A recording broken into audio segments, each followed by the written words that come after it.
So I'm going to introduce this. This is the KP3S. It's a cantilever style 3D printer from Kingroon, who generously sent this to me to build for this stream. And so we're going to get into it right now.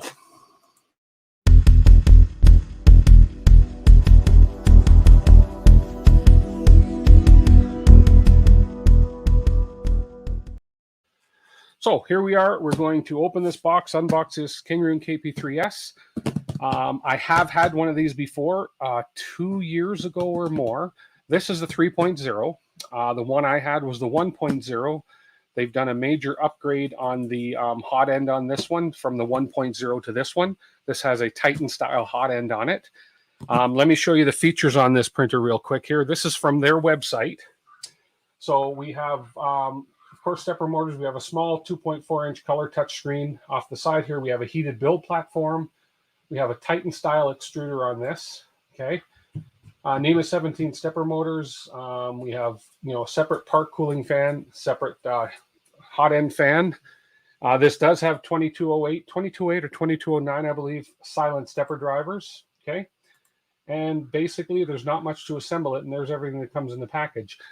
If you're interested in this printer, if you are interested in this printer, there is, if you go down to the description, there is a coupon code for 10% off. This is a $179 printer. Not a bad price for somebody getting into 3D printing, wanting to start. And if you use the code DWIT3D at checkout, you're going to get 10% off of that. So that's another, what, 17, 18 bucks off. So you're looking at about $160, which isn't a bad deal for a little printer that I believe, from my previous experience with this one, with the older style hot end, works really well. So let's get right into the unboxing now. And here we go. Actually, what I'm going to do is I'm going to switch to my split view so you can have 4 different angles of my unboxing. Look at that. Okay, we have a little sample of white PLA filament. And we have our instruction manual, our assembly instructions. We have a warranty card. So this obviously comes with a warranty of some sort. I have not read the warranty information, but I'm sure it is available on their website. We have a spare parts box here.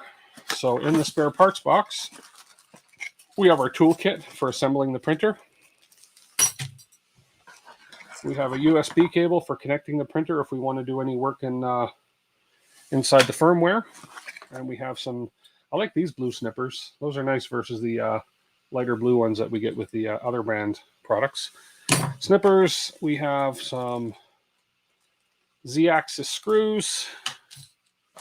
And we have some M516 screws. These are all for assembly. We have a spare thermistor and a spare nozzle in here. Okay, and we have 3 spare nozzles. So it looks like we have 4 spare nozzles altogether. Yes, if my math is correct. There's our USB card with the USB reader. It's a micro SD card. I'm going to assume, like last time, there is some sample files on here. So we'll leave that aside till after the build. And there is our connector to connect our Z-rod, our coupler. So our Z-rod coupler. Cool. Okay. That's what's it. So really, spare part wise, the spare parts we get are the thermistor and 4 spare nozzles. Other than that, it's just things to build the printer. Here is my one of the things I don't like about this printer, but it's functional, and I've got some I've got a workaround for this, but this is the spool holder. So basically we have 2 independent pieces for the spool holder so that you can actually, you can determine the width of your spool and adjust it accordingly. But this is going to sit on the desk. The spool is going to sit on here and feed up. Not the most efficient way to go. I have printed on Thingiverse. There's all kinds of modifications for this. If you're just starting out in this, there's 3 modifications that I've printed that we will bring down later after this is all done and show you that I would recommend. But otherwise, there's a whole bunch of other modifications out there that you don't really need until you get more into it, until you're more comfortable with the printer. So filament holder, we'll use that to begin with because that's what came with the kit. And we have it's an external power supply. So to keep this printer in a nice small footprint, you have an external power supply that you can basically run from anywhere. So you can, if you have a small work area for your printer, your power supply is not impeding with the size of the footprint of your printer. So, and the power supply is already set to 115 volt. So I don't have to worry about that. But like all power supplies, double check and make sure it's set to the voltage of your area. Okay. And then we're going to pop this off of here. And just some packing foam, very well packaged. We have our power cord. And we have in here the Z-axis. It's a T8 Z-axis lead screw. Okay, we'll pop that out when we need that.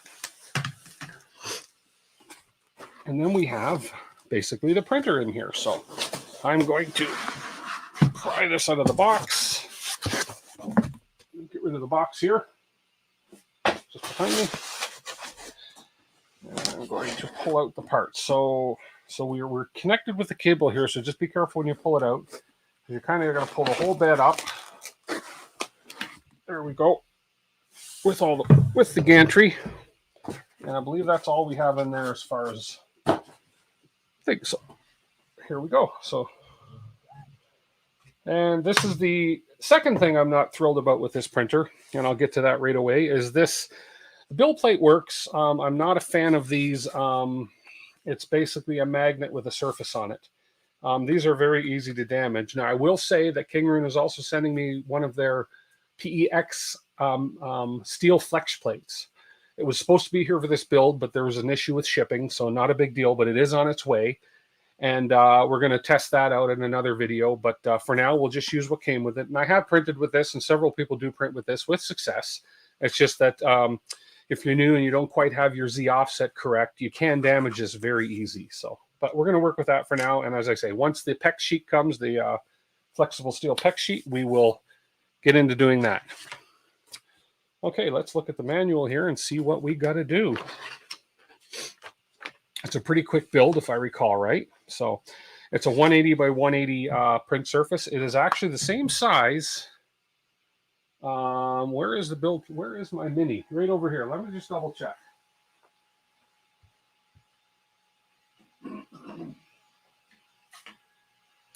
It is. Let's just see. I believe it's the same size build plate as the Prusa Mini. Almost. Prusa Mini is a little bit bigger. But I could actually use a Prusa Mini build plate on this if I wanted to. But I'm sure that some people that buy this will not have a Prusa Mini around to do that with. So I was just curious about that. Okay, so the footprint of this printer is 280 millimeters in width and 370 millimeters tall as far as a footprint goes. So it's not a bad, it's 280 by 285 by 370. So it's very small, compact design because they've got the power supply as a separate unit. So, okay, there's our parts list. There's our touchscreen introduction, and we're going to assemble it. So step one for the assembly is take out the kit and insert it into the specified position as shown. So we're basically going to take the gantry. Everything is on here that needs to be on here. There's a Titan extruder. So it's a direct drive extruder. Okay. So we slide this into the slot here, ensuring that we get good fit here. It should slide all the way down to the base. There we go. Now this gantry is really loose, so I'm just going to have to, what I'm going to do, and while I tighten that, is I'm going to cheat, and I'm going to put a zip tie. Come on, zip tie. I'm just going to put a zip tie on this. See if I can use this to hold this Z-axis from falling up and down while I'm trying to tighten those screws on the bottom, because this is very loose. We're going to have to adjust those. There we go. So I just wanted, oh, it's not going to really hold it, is it?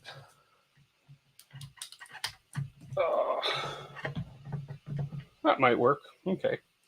Anyway, so we're going to grab a couple of the M516 screws here. And our wrenches. So we need the wrench for the 5mm. And we'll just turn this over on its side. And carefully, these screws are going to go in from the bottom here.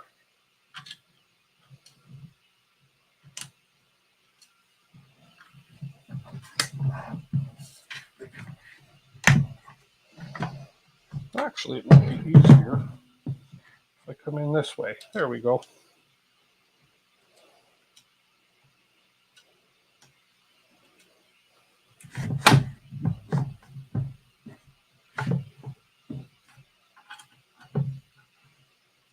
There we go. Got one to bite. And careful not to lose the lock washer. There we go.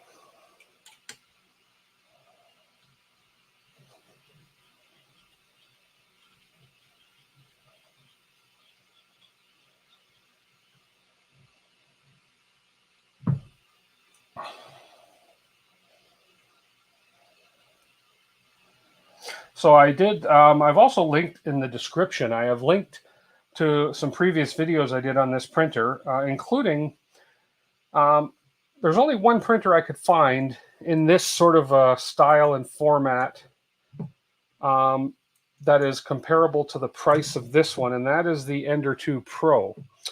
I have linked in the description my videos comparing the Ender 2 Pro to this printer, so you can check my channel out if you're interested in that. The Ender 2 Pro is $10 less than this, but I believe this has way more features and a little more value for your money, personally. So, okay. So we got that screwed in. Now we're going to, so we've got these in and tighten that up. Now we have to add our Z lead screw right here. Okay. So I'm going to get this on two of the cameras right here and right here. So we'll pull out this coupler. So the coupler has two sides. One is a skinny side to go down on the stepper motor. And when you go down on the stepper motor, make sure that you are tightening against the flat. On the Z screw, you're tightening against the Z screw, so there's really no flat to tighten against. So let's see if there's any. Oh no, we're not tightening on the flat because the screw, it's just actually a pressured one. What am I saying? So don't worry about the flat. Now, install the T-screw rod and insert the coupling. Lock the coupling with T-screw. Okay. Okay, so one thing I know from experience is you don't want, try not to let the Z-rod come down so far.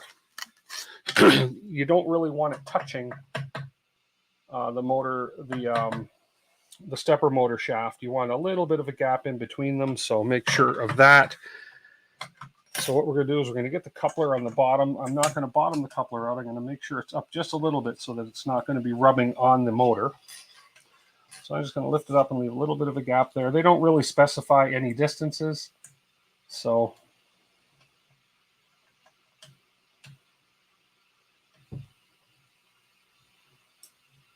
and make sure that's good and snug so that it's not going to come loose or come off. Wouldn't even hurt probably to put a little bit of Loctite on these, which I may do at a later date, but they don't tell me to, so I'm not. Then we want to thread the Z-rod down through the brass coupler up here and thread it down and into the coupler.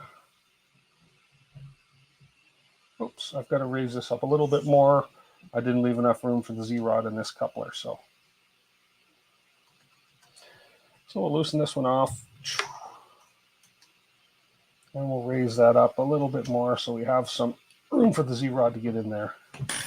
And again, I don't want it to bottom out on the motor, so I'm just going to lift it just a hair. That might not matter, but I've heard not to let it touch that other shaft, but might not hurt it. But here we go. So it's pretty simple. And this rod is well lubricated already.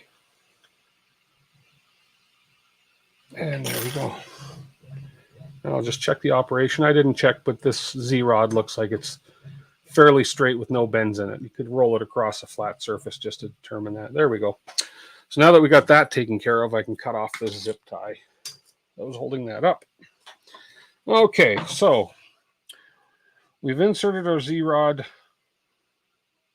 T-screw rod. They call it a T-screw rod, but I call it a Z-rod. There we go. And now we're ready to connect the power. So that's it. The assembly's done.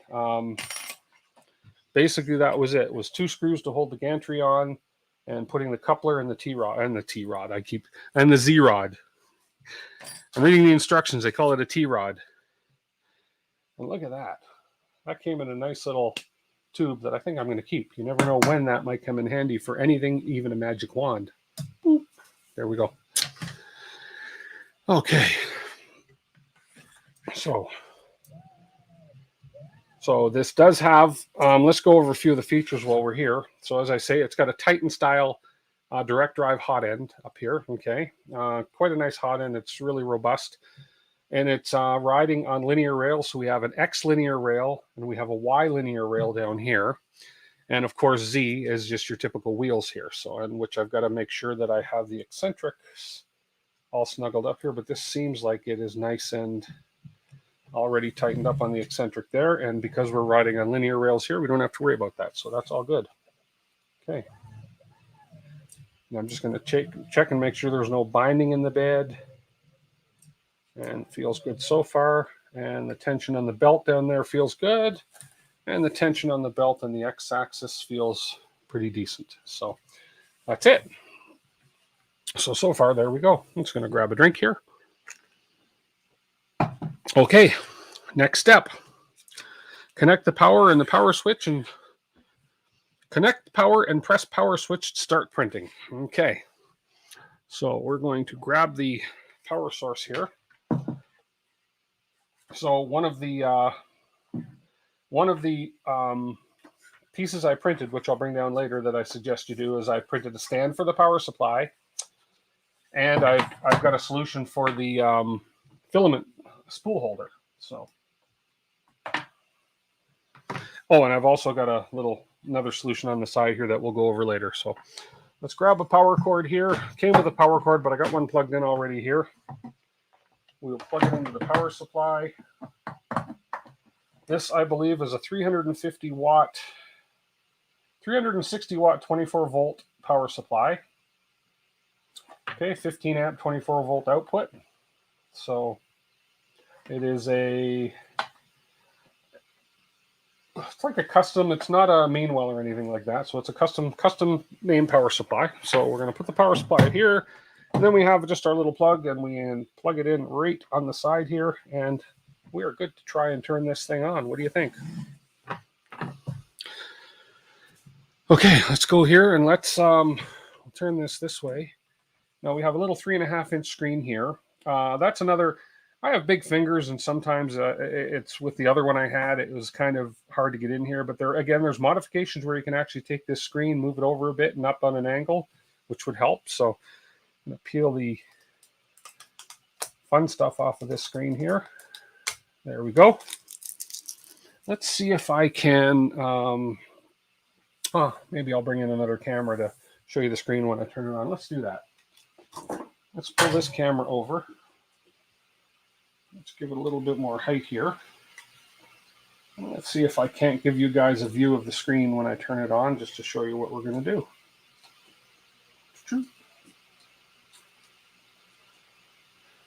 I'm going to see how close I can zoom into this. Let's see. Oh, maybe. This is a pretty good little zoom lens on this camera. So that light might be in the way, but if I turn that just a little bit of a different angle. Let's see what this does. Okay. We're going to hit the power switch in 3, 2, 1. Power on. Power is on. I heard it beep. We have some display on the screen. There we go. We have power. We have power. And that's, gosh, I'm going to try and get that light out of the way here. That's a little better if I can just focus it now. It's not the best view of it, but we'll get a different camera in there after. So what we have here is we have printing, which is for hitting the, for sending your print to print. We have home to home the printer. We have preheat. We have move to move the axes individually. We have settings, and under settings, we can control the fan. We can unlock and lock the steppers here. Open. No, the stepper motor off is here. I'm not sure what this open close is unless it is for turning on and off the steppers, but we'll figure that out. Very responsive touchscreen. It's awesome. But again, it's tiny, but it's functional. It works. So first thing I'm going to do with my finger on the power button, let me back this out a bit here. And get a bit of focus here. There we go. I'm going to, there we go. Okay, I'm going to home it. There's my focus. Let's see. There we go. We're going to hit the home button. And we're going to home all. Keep my finger on the power button.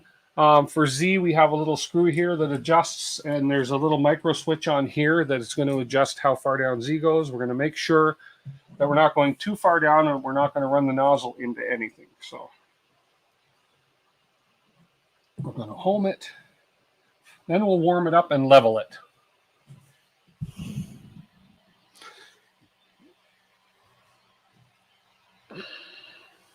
Okay.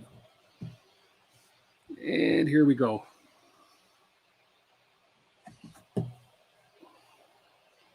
It's getting there. It's getting there. Oh, look at that. And it's homed, but we are about, we knocked our camera over. Woo! Love it. We're a little bit too far from the, I'm just going to switch back to this camera. We're a little bit too far from the bed. We are about 3 millimeters high. So what I'm going to do is I'm going to raise, and they talk about this. What they talk about right away is leveling. They talk about homing, and they tell you the correct distance when you home it should be 0.1 to 0.2 millimeter. Okay.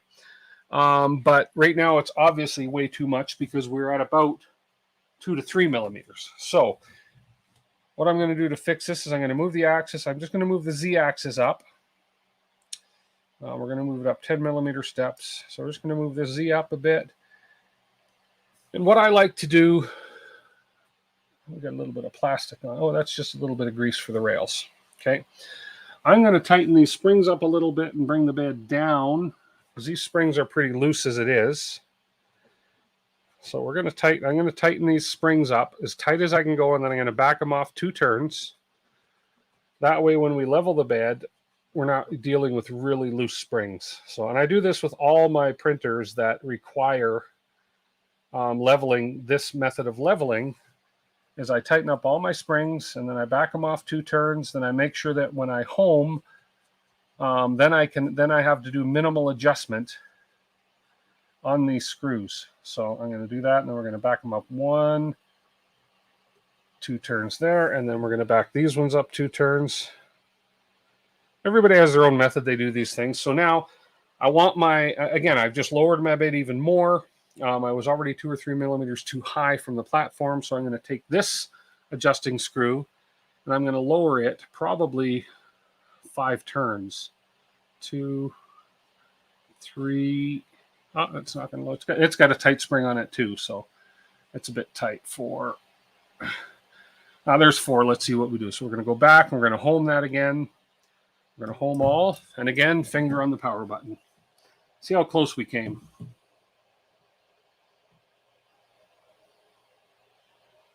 Oh, much better. We're still a bit high. So we're going to move the Z up again, just out of the way. I'm going to use, that's a very tight spring, so, well, I can probably do it by hand. Figure if I do that one more turn where I was going to do 5 before, it's probably going to be fine. Let's do one more homing on this. And this should be pretty good to start leveling.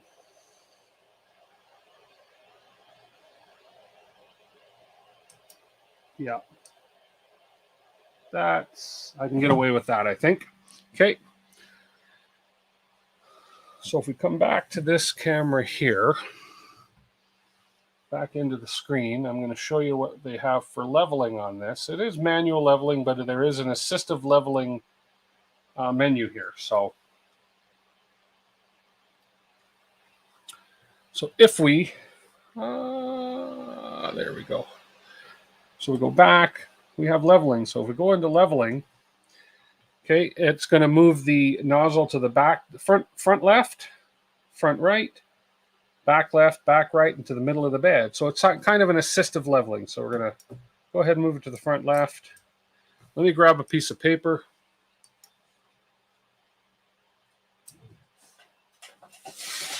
I just do the old paper method for leveling, where we stick a piece of paper in and we turn that knob. Oops. There we go. And we turn the knob until we get, I may have to lower that Z a bit more. Oh no, we're getting there. There we go. Just until we feel a bit of drag on the paper. Okay. Now we're going to go to the front right. And it's going to home itself every time. There we go. Okay. And that's why I like to tighten them down, because depending on how many turns you do, you're loosening these springs, and they tend to, if you're too loose, they're going to tend to come out of level more often. So we got some good resistance there. Let's go to the back right. Whoops. There we go. Make sure you're not leaning on your bed while you're adjusting your screws. Whoops, wrong way.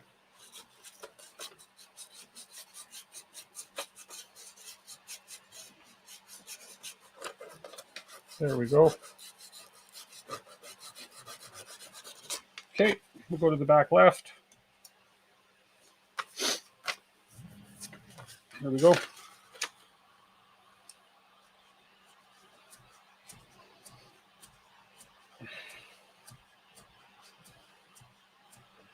Well, this one's hard for me to get my big fingers in, so I'm only going a little bit at a time.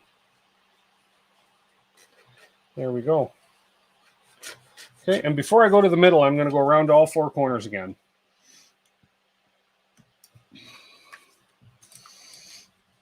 And once I go around twice, I generally go around twice. And once I go around twice, it should be fine. Then we'll go to the middle. Because as we adjusted the other ones, these ones here can come a little bit out of adjustment. Here we go. Like that one's a little too tight now.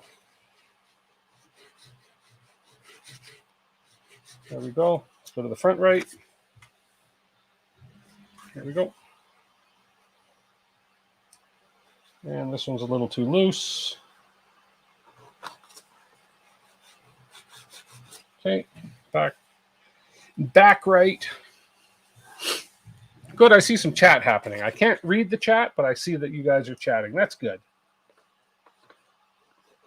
And that one was a little bit tight. And back left.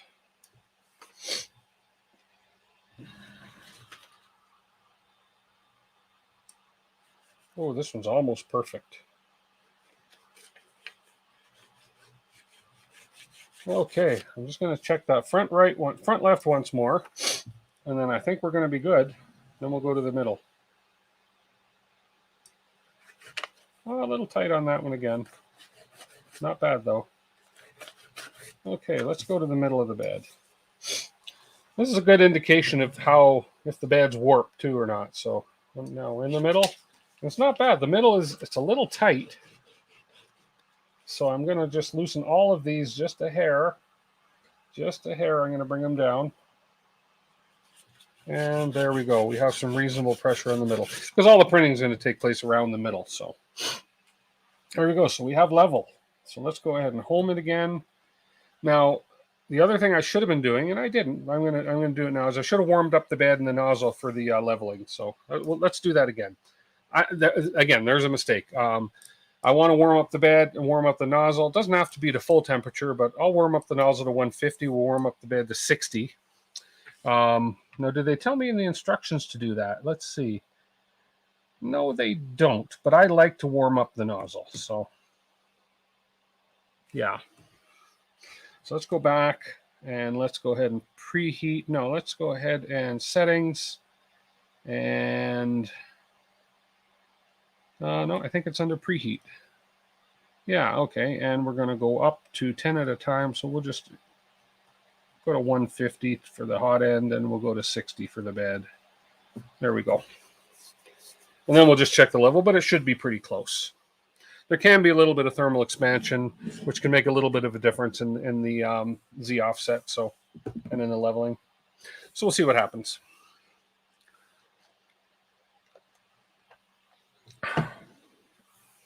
It's a nice, tiny, tiny little printer, I tell you. I have had some great prints from my other version, so I'm excited to see how this one works. And that's a nice looking hot end, too.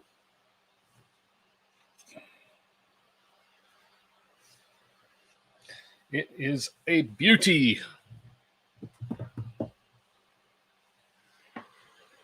See, so it's stuff like this, which I will fast forward as it's heating up when I do the video edit, when I do the final edit, because you don't really need to sit here and say, it's warming up, but it's going. So we're at 150 on the hot end, and the bed is at 45. Actually, that hot end heated up well, and the bed's actually heating up relatively fast, but it's a small bed too, so.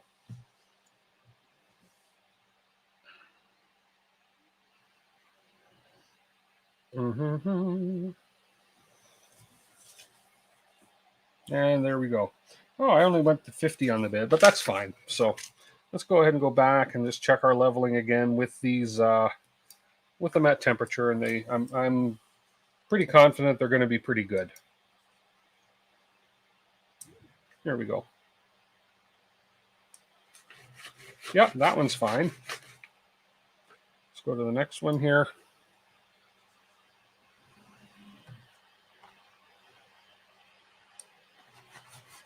That one is fine. Oh, same one. That's the same one, Timothy. And let's go to the 0.3.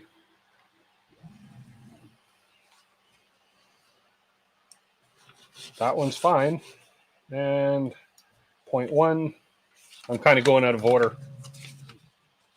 No, I don't want 0.1. I want 0.4. I can't count. That one's fine. And let's try the middle. Come on. Come on, hot end. And it's a bit tight, but it's okay. I'm going to go just a hair more. And and we're good. We're good. Okay. We are having fun. So let's home it all. And as per the instructions, again, which they didn't mention heating the bed, but I just like to do that as a practice. Heat the bed and nozzle when I'm doing the leveling. And we are going to preheat nozzle, press extruder to insert the filament. Pay attention to high temperature. Okay, so let's go ahead and preheat this guy. So let's go to 210. They say 190. I like to go 210 for my PLA. And I'm going to go 60 on the bed. And I'm going to go find some filament. Let me grab some filament. Let's see. What shall we use? Who wants to? Oh, let's go ahead and have no excuses. Oh, that's Pet G. Let's do a bright color.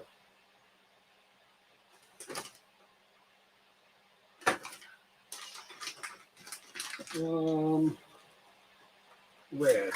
Oh, here we go.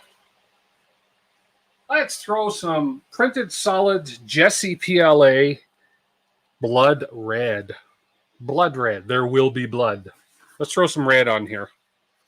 So here's where it gets kind of, why do I have these screws with T-nuts on them? Anyways, nothing in the instructions about the screws with T-nuts. I'm just going to make sure I didn't miss anything. For some reason, I have 2 screws with T-nuts. I think they're Z-axis screws, but I think they are just spares. There's nothing in here about using them, but I'm going to double check.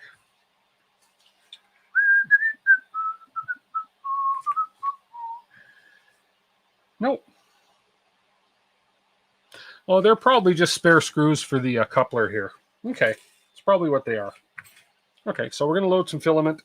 Now, we're going to come in from this side. Now, this is my one pet peeve about this, is the way the filament is handled on here. So I've got to take this holder. I'm going to position this on here, and hopefully I get a nice... It's not the smoothest, but as long as it's going to do the job. But I do have a solution later. I will show you.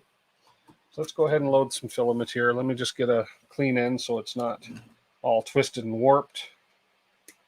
Okay. And we will feed the filament in the extruder. And let's go ahead and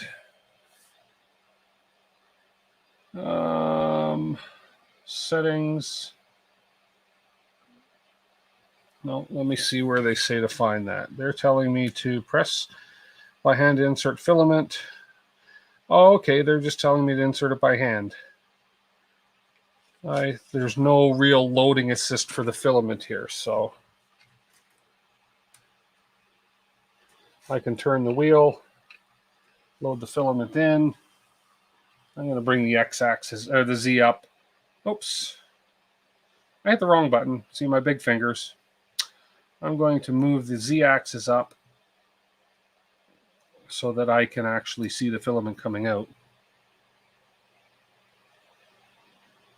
Here, I'll move it up 40 millimeters. Now if I turn the wheel, there we go. They had white filament in there before, and we are... Now I could always use the move command. Do we have a extruder? And I can extrude, say 10 millimeters and go in. And I can do it that way as well. So I'm not going to be checking E-steps. I'm not going to be checking, oops. I'm not going to be doing E-steps or anything like that right now because I want this to be just a strictly out-of-the-box experience on this. So let's throw 10 more out of here. There we go. And perfect. There we go. So we got filament coming through. We've got everything heated up and ready to go. So let's go ahead and see what's on the card.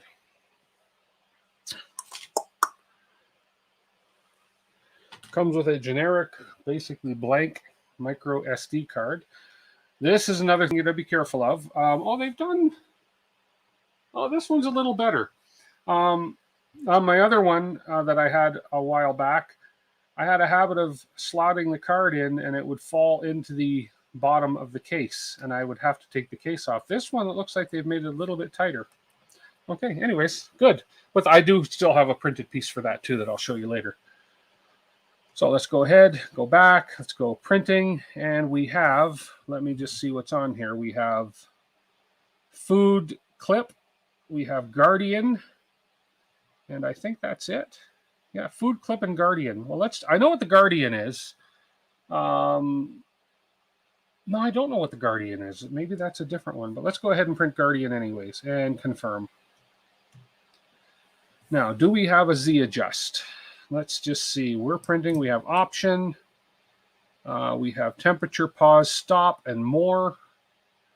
We have fan, speed, and manual. So it doesn't look like we have No, doesn't look like we have a Z offset or, you know, a baby stepping. So let's see what happens here. There we go. And you'll notice I didn't even clean the bed. So we have filament coming out. Let's see how good we are as far as the... we can't baby step, so the only way to baby step on this was going to be to turn the knobs by hand. But let's see how we do with this. I'll get a camera in here close in a minute. It looks like that first layer is going down just fine. They actually had a skirt on this one, which is great. A lot of these test prints just go straight into the test print with no skirt, nothing. And if your filament is not flowing perfectly to begin with, your print is hoop. But this printed a skirt. And yeah, that first layer is going down just fine. So let me get a camera in close here. Actually, yeah, this one probably work. See what we can do here.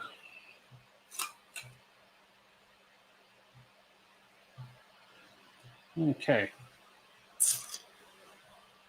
Let's go ahead and switch to my mobile cam. Oops, a little bit low, but that's okay. These are the kind of parts that I will, you know, edit later. And we'll get right in here. And let me get a little bit higher so you can kind of see that layer. There we go.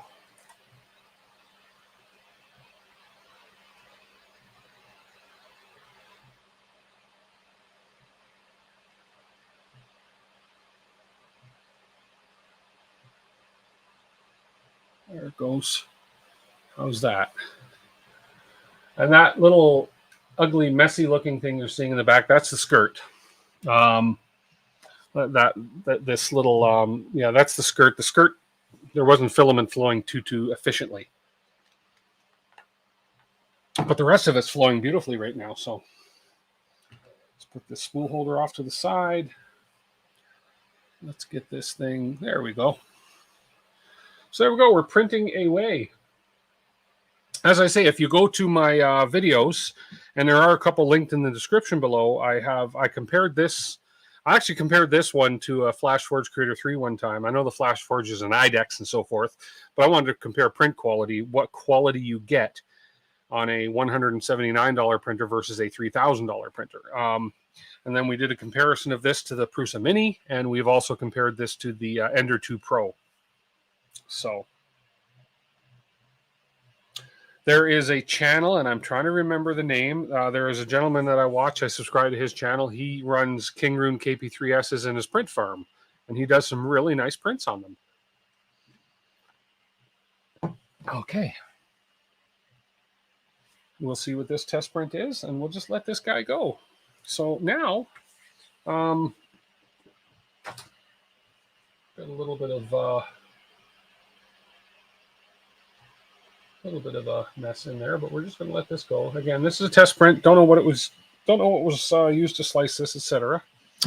I have not downloaded a slicer profile for this printer for this stream, but when I get the PEX sheet, the flexible steel PEX sheet for it, I'm going to do another video, and I will have a slicer and everything all set up and ready for it. Then I'll probably have a profile and Prusa slicer for it. That's kind of the slicer of my choice. My slicer of choice. So, yeah.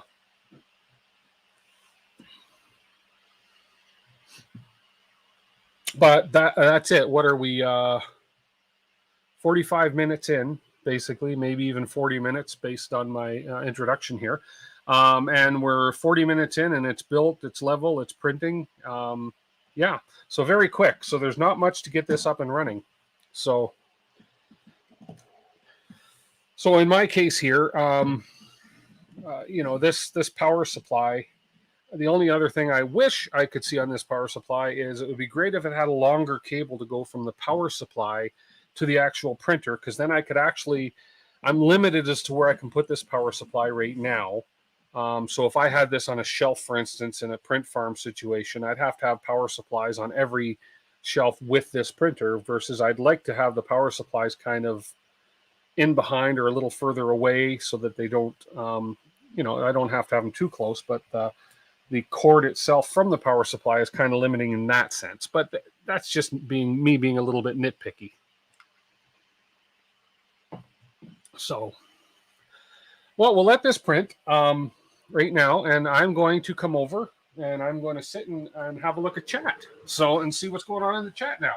Now that we got this thing built and running, we're going to let this test print go, and we're going to do a little bit of chatting here. So, whew, let's see what you guys have to say about what I have done. Let me move the mic over here a little bit so I can actually see. So let's go to the chat. There's been busy. It's been good. Okay, here we go. So first question I see is from Tripod. What is the actual physical side of the bed? It is 180 by 180. It is pretty much, it's almost, I would compare it to the size of the Mini, and it's a little bit bigger than the Ender 2 Pro. Yeah, 180 by 180. And on their website, they do have an option. They do have a few options for flexible metal build plates, flexible steel sheets, sorry. Yeah. Oh, the fans are fairly quiet. Yes, Mike. The fans, the loudest fan, the power supply is the loudest fan I can hear right now. I don't know if you can actually hear the fans going, but I would rate, I don't have a decibel meter, so I can't really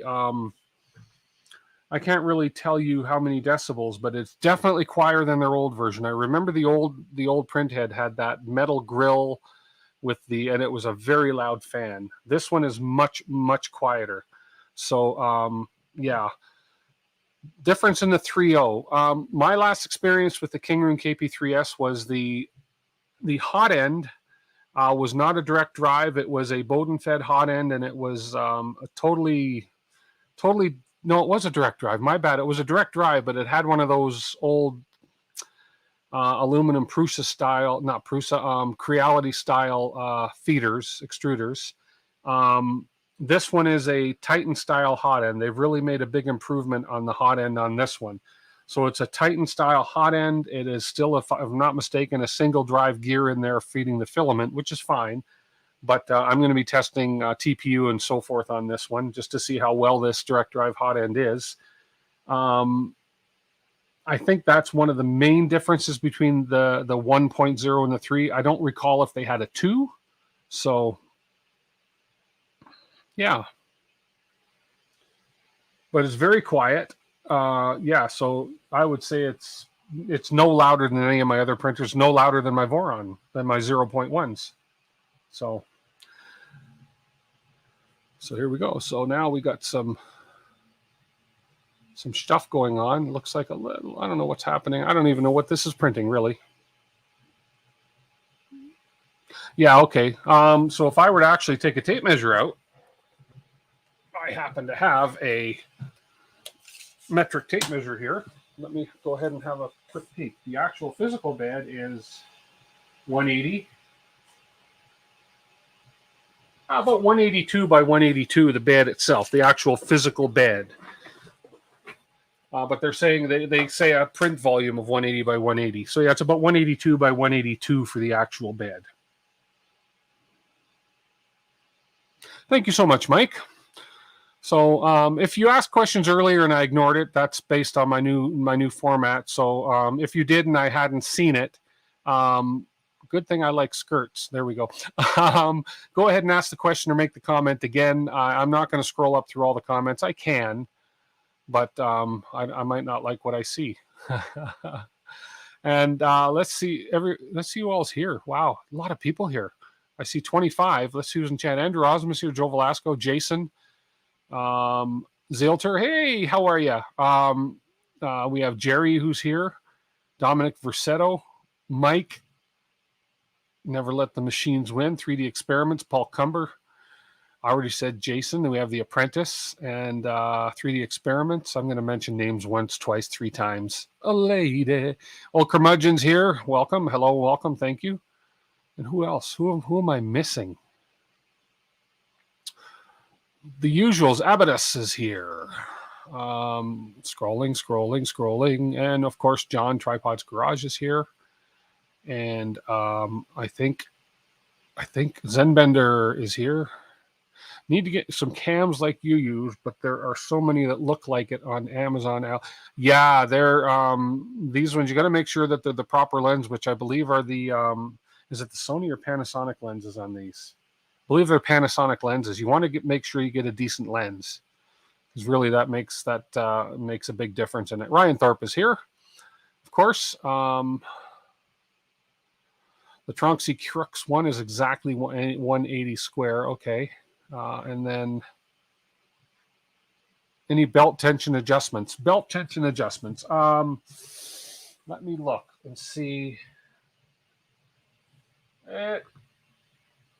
Well, the belt hooks into the... Okay, let's look at the X-axis here first. And no. Okay, on the X-axis, the stepper motor, I figure there might be some adjustment on the stepper motor by loosening it, but there's not.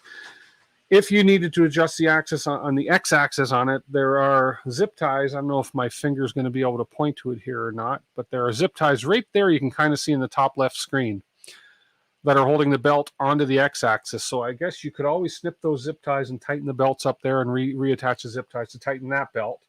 And now the Y-axis, let me have a peek here.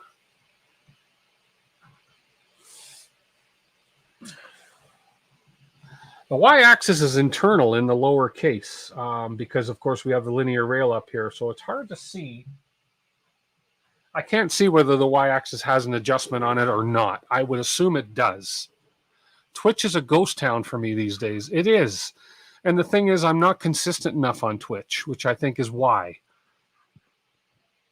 So I dual stream on here just because there's some people that just do Twitch now. You know, so John Smith, president accounted for, and Maker Meraki. Hello, welcome, thank you. I don't recognize the name, but if you're new, please hit the subscribe button on YouTube. It's free to subscribe. Yeah, Twitch is a ghost town for me these days. I'll let you hang here with the cool kids. Conservative speeds on the test print, yeah, they always seem to be, yeah.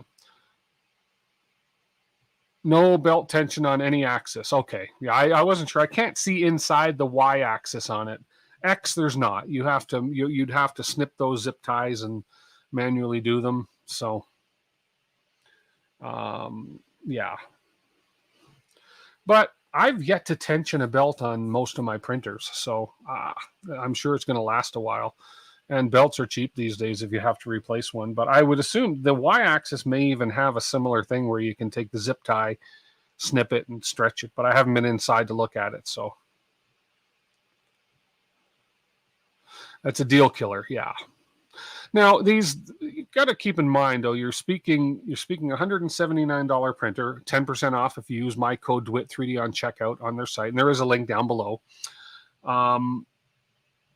$180. It's this is not, you know, you're not going to get this necessarily if you're an experienced maker and you've got, you know, you got some Vorons under your belt, you've got, you know, all like that. But if you're new to 3D printing and you want to try 3D printing out, this is a great entry-level printer, in my opinion. Number one, the price is right. You've got some really good features like a direct drive hot end. Titan style, which is good. You have linear rails on the X and Y, so it's got a lot of cool little features that you're not going to get usually in a printer of this price. Last printer I got that was in around this price range, as a lot of you may know, check out my video about I don't even remember what I titled the video, but it was my fire, the printer that started on fire basically, or it would have caused a fire, and it was printer aimed at kids.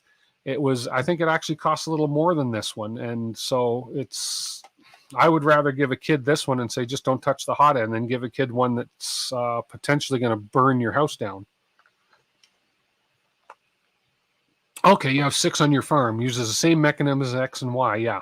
So with the Y, you just have to, if and when you need to tension it, you just zip your zip ties, pull them a little tighter, and tension it. I think it may be a headache, but it's not like you're going to tension your belts every day. So you have 6 in your farm and never had to adjust any of the belts. No, very rarely do I adjust belts on any of my printers. I mean, when I was building my Voron 01s, I had them too tight at one point, so I had to loosen them off, but it's a matter of finding that sweet spot. So Bernie 3D Prints, hello from Ireland. You got your KP3S a year ago, and it's amazing for the price. It kicks all expensive printers out of the water, and you use 5,000 euro ones in your job. Yes, it is. It's a good little printer for the price. It really is. Yeah, thank you. That's great. I'm glad to hear. And welcome, Bernie. Go ahead and subscribe if you don't mind. It's free to subscribe to my channel here. There are good things about these machines and people using them in print farms instead of Prusa Minis. Yeah, well, $179 US, 10% off if you use my code on the link below. And the code is DWIT3D. It's all down in the link. You're looking, how many of these could you buy for one Prusa Mini? And if it does the job and if it gives you a clean print, then really that's what you need. So, $200 with rails. Someone would like to design a printed adjusters. Oh, go on Thingiverse. There are a ton of modifications for this printer on Thingiverse. Speaking of which, let me go grab the ones that I'm going to recommend. Bear with me. I'll be right back. Just keep it. Watch the printer. I'll be right back.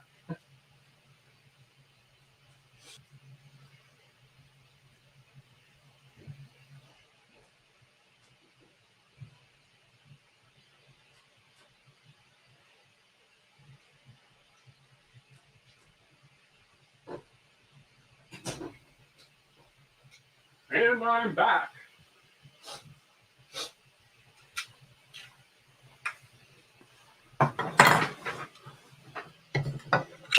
Your Ender 3S1 is also 6 in your farm, and you have to adjust the belts weekly. Wow, cool. Could be due to the quality of belts too. So here's what I've done. Let me go back to the main cam here. Actually, let me go back to this camera. Which is it? This one. Hey, so what I've done is got these off Thingiverse. Links are below. Is a spool holder. Now this spool holder, if I switch to this camera, this spool holder will go up here. Okay, it will. There's a little cap on the top here. You'll pop this cap off, and I don't want to affect my print, but it's a tight fit.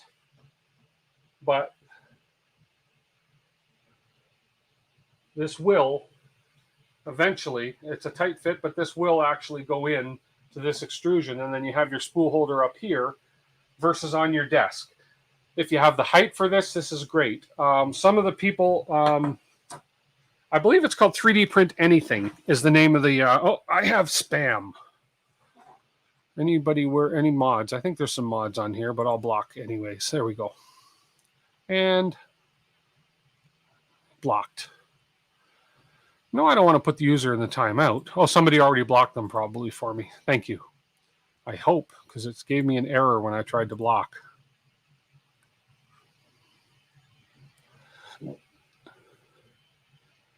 You have clipper and push your KP3S 120 millimeters daily. Cool. Well, really? You go that fast on it? Cool. I wonder if I can actually adjust my speed on my menu here. Anyways, these bots are annoying. There we are. So anyways, and then I've also, I believe his name is 3D Print Anything. He has a lot of these on his farm, and he has spool holders built into his racks. So the other thing that I did print here for this, and I can go back to this one, is a PSU holder. So basically, the bottom of the PSU would sit in. Here, hang on. I wonder if I can. So the power supply would come in. I kind of got this twisted here. Here we go. So this will sit in here, like so, and then there's a little groove in the bottom here for this cord to come out, and it's going to go in very tight. But I've got to screw it in, so I'm not going to do it right away because you're going to use these 2 screws and screw it into the side here. And then this will allow you to just stand your power supply right up anywhere you want versus laying your power supply down. I really like this modification. So again, there's a link to this down below as well. And then the last one that I printed, which doesn't look like I'll need on this, but it's just this little piece here. And all that is, this allows you to basically blindly insert your micro SD card without worrying about it dropping in the base of your printer. And then it's just got the cutout for the USB and the cutout for the power. And it just sits on there. And then the micro SD card is lined exactly up with this slot. And you can just blindly go ahead and put it in. So, but this one here, they've done a good job. And I don't know if that's just happened to be in this particular one, but this one here is lined up perfectly right now. So I may not even need this, but I like it's my little red accessory. So I do my accessories red because my DWIT color is red. So yeah, 3D print everything. Has a Kingroon farm. And hello, and Andreas Anri. I don't recognize you, and welcome to the channel. Thank you. And Hack Monkey, hello. You just wandered in. Express. The Express part has happened. Now, the reason I call it Express Live, for those of you that weren't here at the beginning, let me just switch to this camera again here while we talk, and we're going to watch this thing print as well. Actually, I'm going to go back to this one so we can keep an eye on that print. And the reason I call it Express Live is because I'm going to be from United Kingdom. Welcome. And welcome Hack Monkey. And Bernie 3D Prints, welcome. Oh, you like the supply holder? Great. And the spool holder is amazing. Yeah, they're great. And there's links in my description down here for them. So Express basically is, I did the build, and I'm not interacting with chat while I'm doing the build. It's all to make it easier for me to make another video later on this and then go ahead and speed up the parts like the bed warming, etc. And then while the test print is running like this, I'm going to chat away because I can always edit the chat out at the end of the video, and I can edit my chat out at the beginning. And the idea is to come up with a 30 to 45 minute video that's going to just be focused on the product. I find in my past live streams with my builds, the product has not got the attention it needs because I'm busy. Oh, I do this, then I come back to chat. I do this, then I come back to chat. So I've decided to do a format once a week, once every 2 weeks, whatever it's going to be, where it's going to be called DWIT Express Live. My Sunday night streams are still going to be going on 5 o'clock every Sunday. That we're going to do, and we're still going to continue building the Voron 2.4, etc. So, no, Express was not part of the machine name. It's just the Express Live. So, spool holder that comes with the printer is rubbish. It is, and I don't want to trash. This printer is great, but there's 2 things I don't like about it: the spool holder and the build plate. There we go again. Let's block you. There we go. The spool holder and the build plate. Now, as I said earlier, they are going to send me, or it's on its way, but it got delayed in the mail. It was supposed to be here for tonight, but it's not. They're going to be, Kingroon is sending me their PEX flexible, steel flexible build plate PEX surface. So we're going to try that. And I just realized you can actually probably get away with one of your, if you have if you happen to have a Prusa Mini like I do, I could probably throw one of my Prusa Mini build plates on here and it worked just fine. I would just have to obviously adjust my Z height on it, my Z offset for the difference in thickness on the build plate. But this build plate works fine.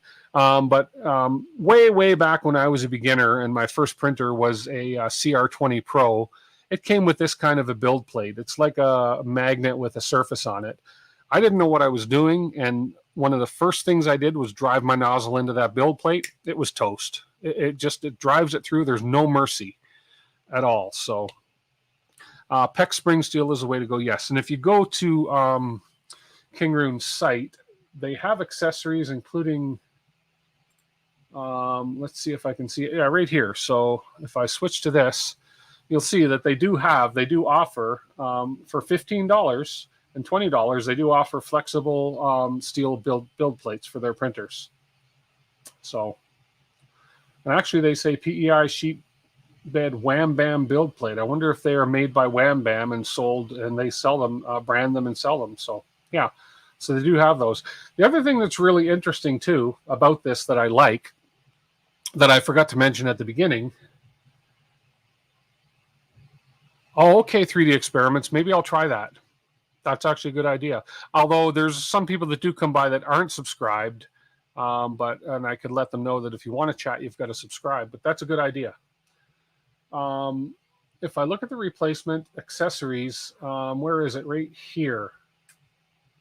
It's not a bad deal. You think about it. If you have an issue with your hot end, $29 buys you an entire new Titan clone hot end for this printer. $29 to have a spare hot end on hand. That's not a bad deal at all. So not that you ever need it. I don't know. It came with 4 spare nozzles, but that's a good deal. Their accessories seem to be very reasonably priced.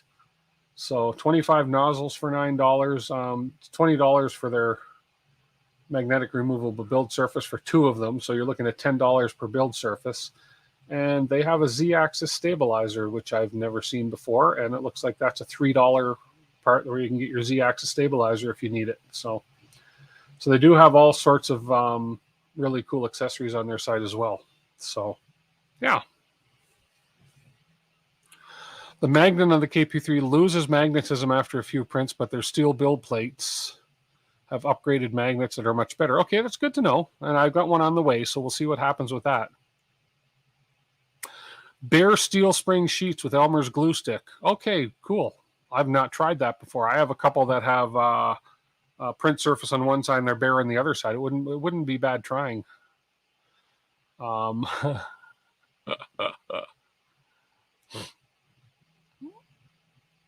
new users of this printer, please be aware the fan noise is loud until the bed and nozzle is heated up. Oh, okay. I don't find them as loud as the version 1 was. Version 1, when they had the old style hot end, was much louder, in my opinion. So, but you're using these on a print farm, so you've got a little bit more experience with them than I do. Okay, what else do we have here? What about those of us who need AI? Find us a girl.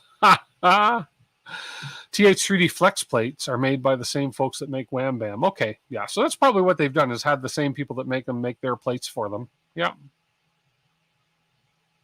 That is a decent price for a legitimate Wham Bam, but it's only a 180 by 180 plate. So, oh, interesting. Okay.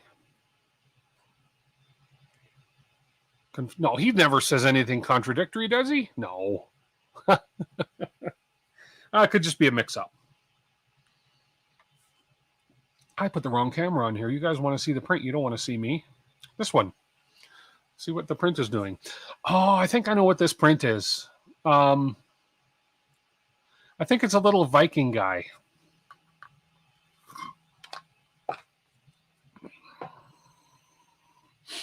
So I'm going to go into my OBS real quick and turn on record. And recording. Because we're going to go for 15 more minutes. If there's any more questions or anything, well, we'll see. We'll see how many people drop off. We'll maybe keep it going for a little bit longer. But basically the main build is done. I've talked about most of the things I need to talk about on this printer. So, yeah. I'm glad you guys came in. You new guys that have used these before, because these are... you know, when I first looked at it a couple of years ago when I got into the version 1, I thought, what are you going to get? And they were 169 Canadian back then. They've gone up a little bit like everything else has. But I thought, you're not going to get much of a printer for that kind of money. But I tried it, and I was quite impressed with what I've done off this. I wonder if I have it here. I actually printed one of those, you know, the little articulate dragons that are going around that people are printing right now. I printed a 50% sized articulate dragon on this printer, and boy, did it work well. So you've heard that Revo hot ends don't ooze filament while heating up like other hot ends. Is that true? I don't know yet. I will find out as soon as I get my Voron 2.4 going. I've got the Revo hot ends, but I've not used them yet. So, yeah. You're not imp to buy magnetic pickups. Oh, impressed. I was wondering. By magnetic pickups. Oh. Oh, Jason says his Revos ooze if the temperature is too high for the filament. Oh, okay. So as long as you don't make your temperature too high for your filament, you should be good. I want to put this spool holder on, but I don't want to do it while the print is going, so I won't. But I just wanted to show these few accessories that I recommend if you get one of these printers. Now, the thing is, if this is your first printer, you can't print this on this particular one. You can't print on here. It's too big for this bed. Or is it? Oh, no. But there is a smaller version of this as well. This one's just a little taller. Or you can get a friend to print it for you. But you can print the PSU stand, and you can print this little micro SD cover on this printer for sure. That would be one of the first few prints I would recommend. But other than that, you don't need to modify it, but they've got a ton of modifications, including, as I said, the touch screen. You can get a modification where you lift it out and on an angle and over to the side so it's more accessible. So all kinds of stuff.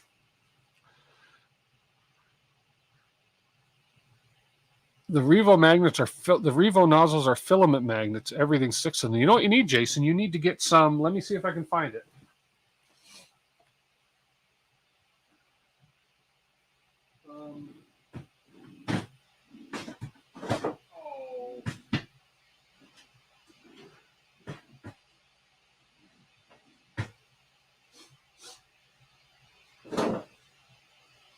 I don't know where I put it, but there is a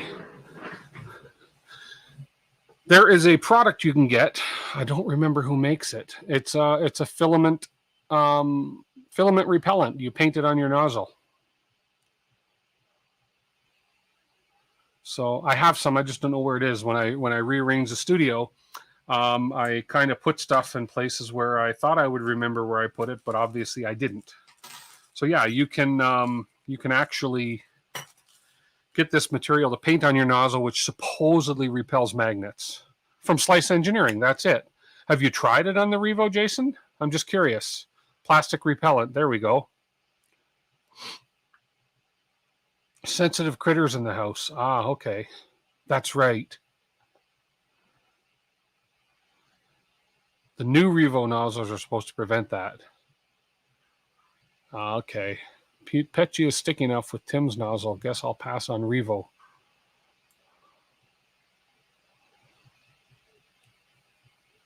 Basel nozzle. I've never heard of the Basel nozzle.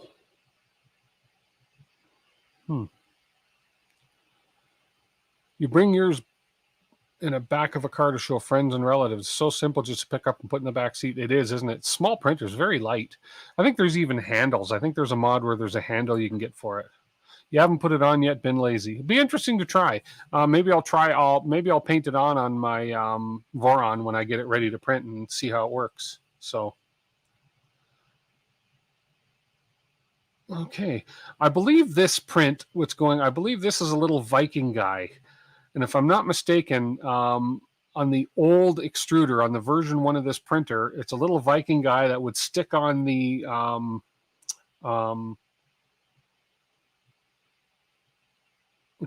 shaft of the extruder motor and turn with the extruder. Chep's profiles are awesome. Okay. Chep has profiles for this printer. Is that what you're talking about, Bernie? I need to find a profile for one of my slicers for Prusa slicer is my preferred slicer.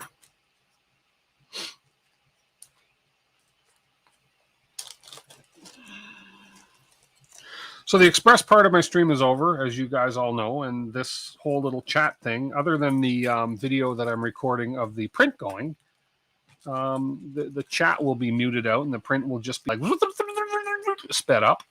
And that'll be part of my video that I create from this Express Live presentation. And for those of you that just got here, if you are interested and you like, it's a nice print, the Viking Cheps profiles for Ender 3. Okay. If you do like this printer, if you have one, if you want another one, take advantage. There is a 10% savings with the coupon code DWIT3D. There's a link in the description of the video. You can go ahead and hit that and use the coupon code and you get 10% off. So it makes it for you guys in the US, what, $179 less 10%, which is $17.90 off. So almost 20 bucks off. So almost about 160 bucks. It's not a bad deal for a little printer. I will one day put this side by side with a Voron 01 and see what we can do. We'll do a comparison. I'll kick this up in speed.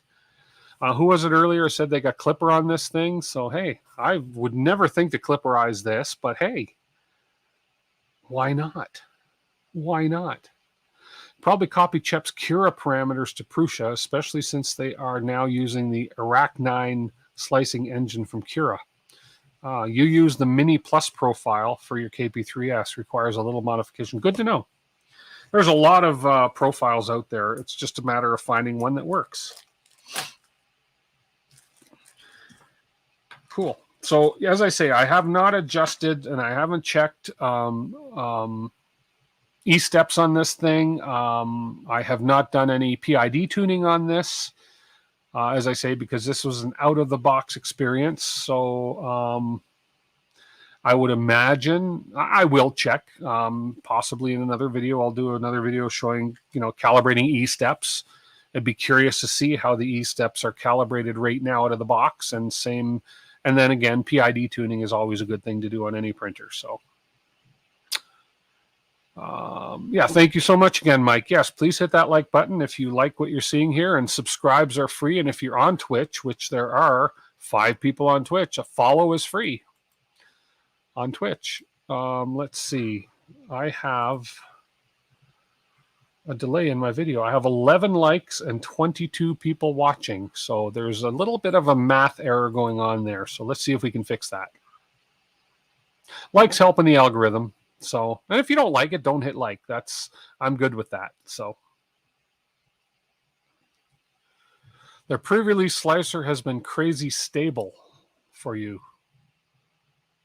Just use the bleeding edge version. Okay.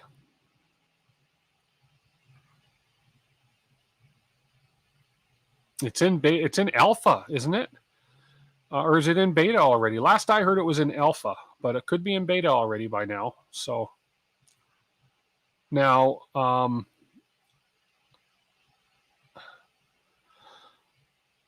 you really want the adaptive flow, so you can just run 0.6 nozzles. Yeah, I watched. Was that Teaching Tech's? Who was that? Teaching Tech or about the 0.6 nozzle?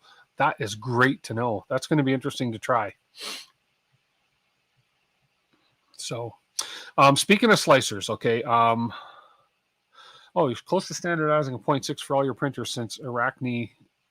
Am I saying it right? Arachne? Isn't Arachne a spider? Arachne can do dynamic line widths using mellow CHT. That's all gibberish to me. Prusa Slicer Alpha 3. I didn't think it was in beta yet. Good to know.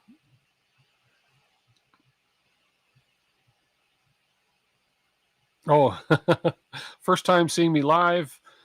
5 a.m. and you're up and you're out of sync with your sleep. Oh, that sucks. So speaking of slicers, okay, I'm going to bring up a sour topic for some people, but the latest article I read, which was dated February 2022, and you guys are going to say that it's a pipe dream, but S3D claims that they're still coming out with a version 5. The company still exists. You can look up all their 11 employees on LinkedIn. They're still around. They have listed some of the features that they're going to come out with. And I hope they do. I really do. I really like S3D. And the main reason I like it is it's simple. They have got, mind you, they say they're going to change the overall menu structure, which I hope they don't change it to the way they may change it. But I find that their layout is the simplest of any slicer I've tried. So anyways. CHT Bond Tech. And yeah, I've used CHT 0.6 nozzles for months now. I have a CHT on my rat rig. Rat rig is kind of down right now. I've got the VCore 3.1 upgrade kit coming to me. So we'll be upgrading to a 3.1. So I'm kind of just leaving it until that's done, until that's ready.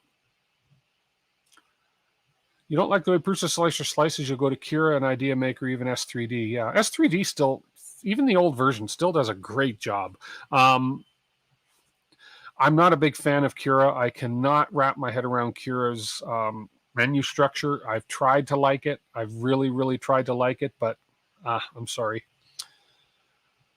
You cheer for any company that's working on slicers, paid or not. We're all spoiled for choices. We are. I mean, you figure the fact that you get a free slicer. It's major software that makes a huge difference in your 3D printing, and it's free. And you're right, we're spoiled because we get free software. Same thing can't be said about 3D designing software. Well, possibly it can. I've just learned that there's a free version of one called, oh, I forget. I'll look it up in a minute, but it may make me steer myself away from Fusion 360 if I can learn it. So we'll see. Version 5 is coming, so feel free to continue buying our abandoned software in the meantime. No, I wouldn't recommend anybody buy version 4. I would say let's wait and see. I have version 4. When I first started 3D printing, I purchased version 4. I think they had just released 4.1. So it was a legitimate purchase. I loved it. It was so easy. It is so easy to use, but I would not recommend somebody getting into 3D printing to buy that slicer at the moment. I would wait and see. So Volcano nozzle on a regular block, add M6 nuts and full send. Your VCore is down because of the bearings and idlers again. I'm also waiting on a 3.1 kit. Yeah, I think the 3.1 kit takes care of all that. So that's why I'm not. I think my hot end's even clogged. I don't know, but I'm not. I'm just waiting. I'm just not going to do anything till it's here. And it says 6 to 8 weeks, but who knows? I'm busy enough right now. I don't have anything that large to print, fortunately. So. Teaching Tech's doing a series for Onshape. That's the one, Onshape. Thank you for bringing that up, 3D Experiments. I actually went to Onshape, signed up, got the free version. It's an online cloud version. I really, really like it. I've been watching some of the Onshape tutorials. I really, really like it. There's a few things I love about it. I love their menu structure, or the way that you... the tabs on the bottom where you can work on individual pieces and then bringing them together as one. Anyways, Onshape looks amazing. That may just be the Fusion 360 killer for me. So, Mike, it was called Onshape. Yeah.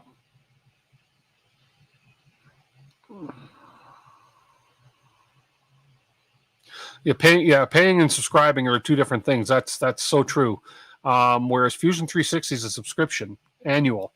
Onshape is free for makers now. Hopefully they leave it like that, and that's one reason I'm seriously looking at teaching myself Onshape. I'm pretty good with Fusion 360, so Onshape shouldn't be too much of a leap.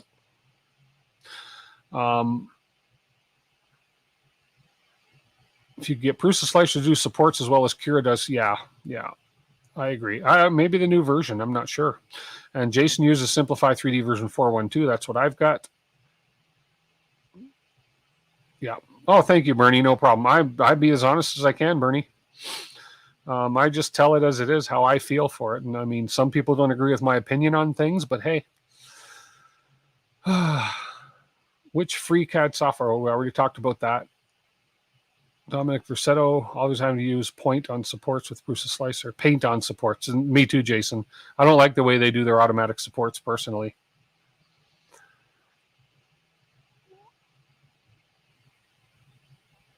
Well, the models depend. Okay, OC, you got a good point there. Yes, the free version, your models are public, but that's free. So that's the price you pay for getting Onshape. When I looked at it, is a very expensive software, very expensive program to get into.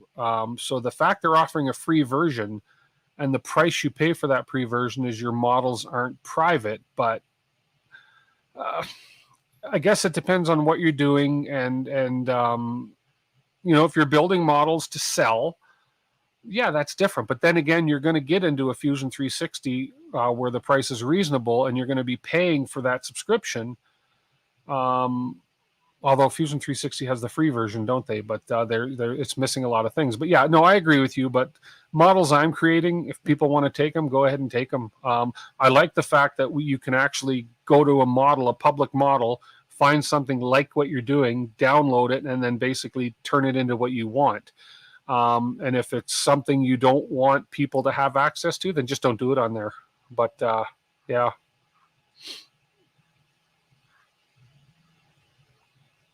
Oh, that's cool, 3D experiments. Yeah, I'm really excited to learn it. So, Kiss Slicer. I don't know if I've heard of that one.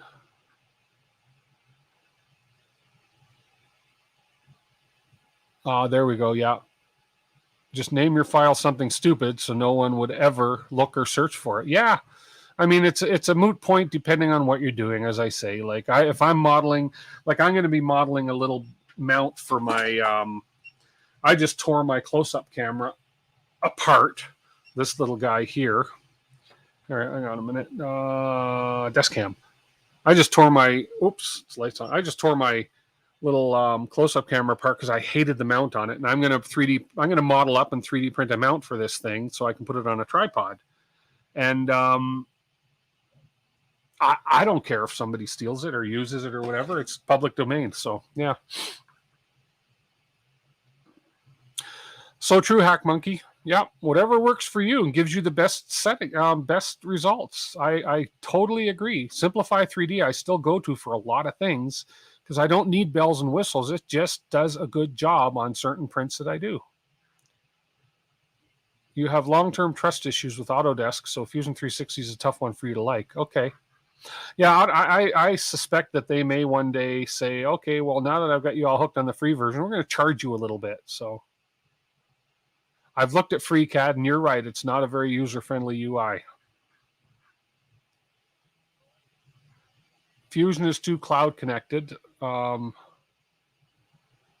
and so is Onshape is cloud-connected as well, though. I think that's the way a lot of these places are going.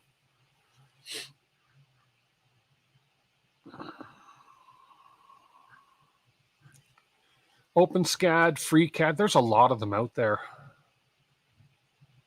I don't know if it has an STL to solid converter.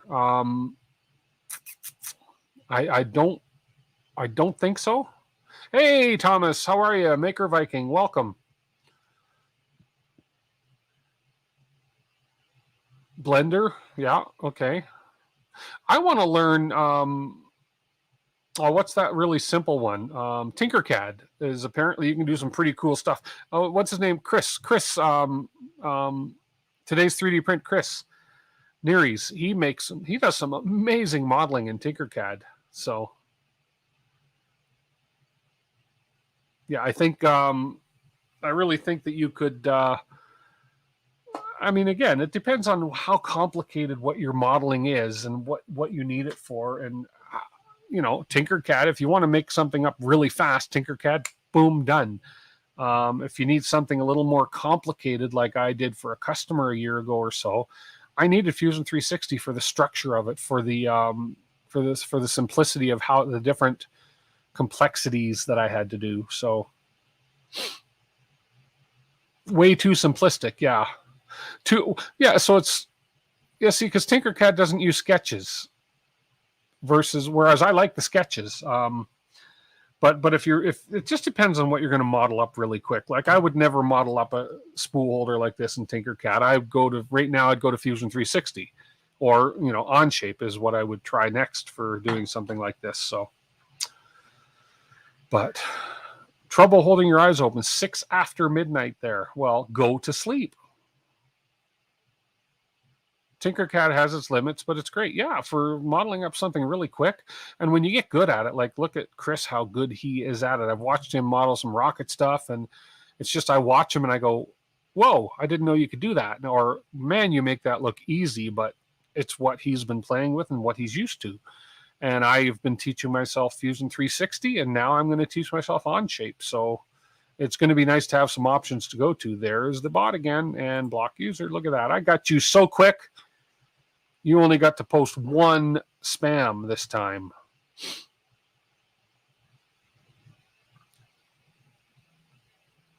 Some of the Blender classes that Nico has. I haven't tried Blender. Yeah, one day. Yeah, that is the little Viking guy. And so far, this print is looking really, really good. So we'll let it go here.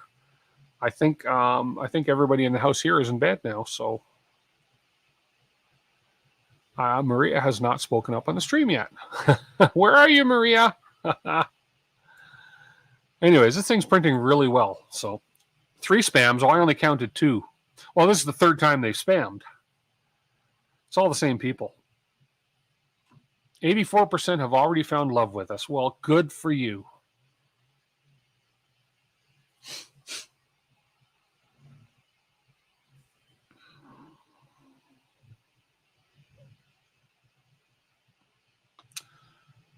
I don't even know. Does this tell me how much time is left in the print? Let's see.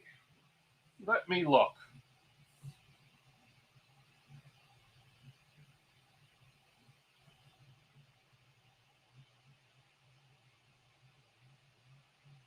No.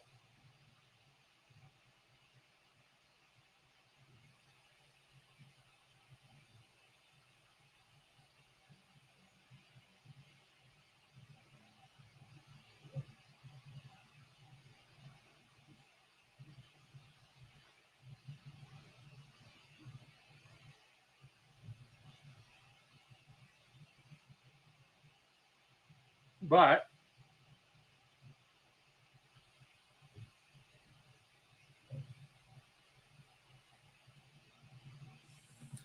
it does let me crank the speed. So I just cranked the speed up to 150%, and I cranked my temperature up to 220. So I could keep the flow up with the speed. Let's see what cranking the speed does. You do a lot of lithophanes on the Kingroon and all come out perfect. 3D rocks. Cool. Yeah, the print's looking good, isn't it, John? I just cranked the speed up, so I want to see if it affects, how much it affects the quality. I went to 150% speed, cranked my temperature up 10 degrees on the hot end, and we will see. And I cranked my temperature up when I speed it up a bit, just basically so it flows a little easier.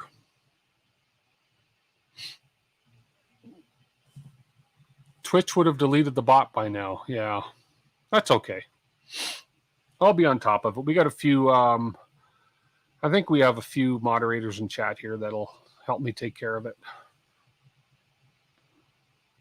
Okay, Maker Meraki, thank you so much for popping in. I appreciate it. Just keep coming on. We're going to keep doing some good stuff on this channel as we go forward here. So thank you.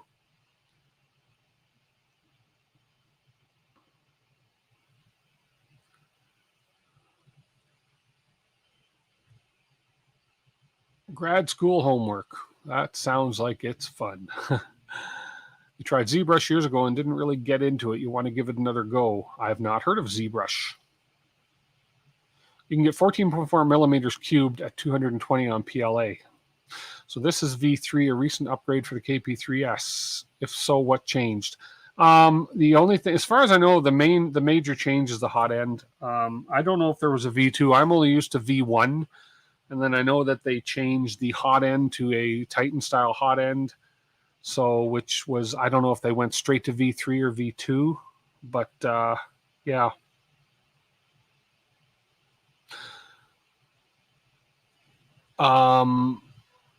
Your next printer will be an FL Sun. I want to get that big FL Sun, the new V40, I think it is, whatever it is. So, Flash with Clipper firmware for KP3S could get around 150 millimeter sprint speed. That's impressive. That's really impressive for a little printer like this. 145 millimeters per second at typical layer settings. Yeah. Well, so far the speed doesn't seem to have affected the model much. We're on the infill layers, and we'll see what happens. It just means it'll speed up quicker. It was at 35% complete.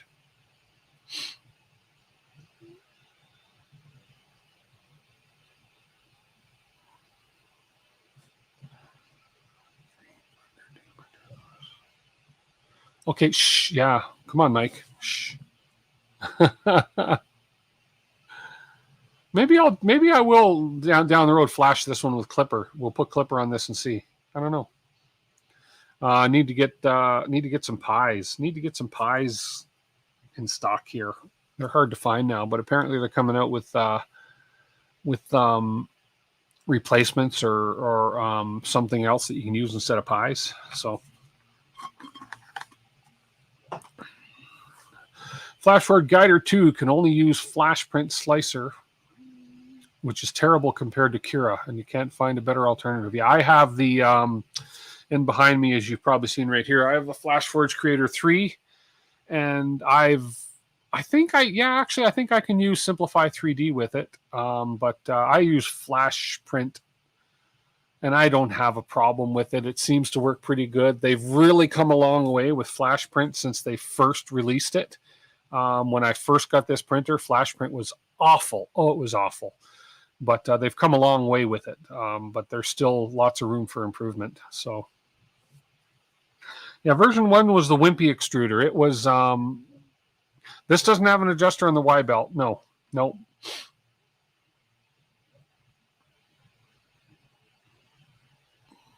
D. Look at the MakerBase MKR skipper instead. It's a Pi and printer board in one. Oh, okay. I'm going to make a note on that right now. Let me make a note and we'll have a look at that and see, because it's still next to impossible to get a Pi these days. And if you do, they are expensive. Crazy expensive. MakerBase.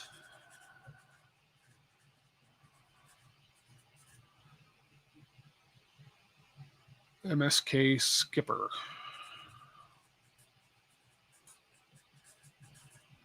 We'll look into that.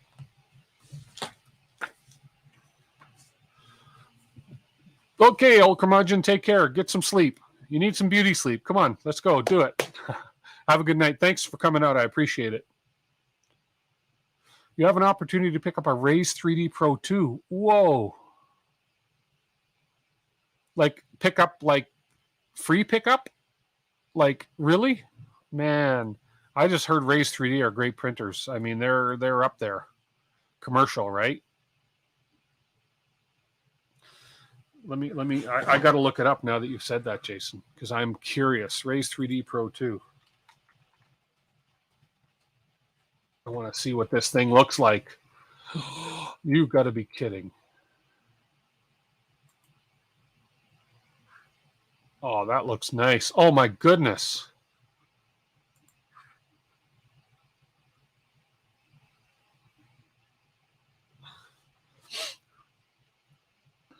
Oh, boy. If you got an opportunity to pick one of those up for very little cost or something, I would. Those are, well, the Pro 2 Plus I'm looking at. Maybe it's different, but that is not a cheap printer. Let's see if there's a Pro 2. Let's see. Pro 2. All I see is Pro 2 Plus. Let's see. Pro 2.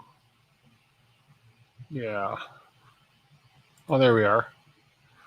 Oh, man, still. Oh, wow.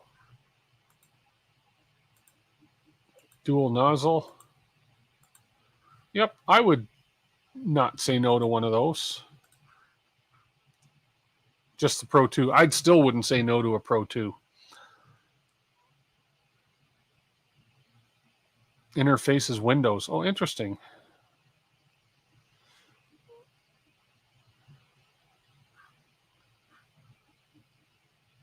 Would you ever think about a Beagle Cam? Oh, come on, you guys. Stop. A Beagle. Are you talking to me, Andrew? A Beagle Cam.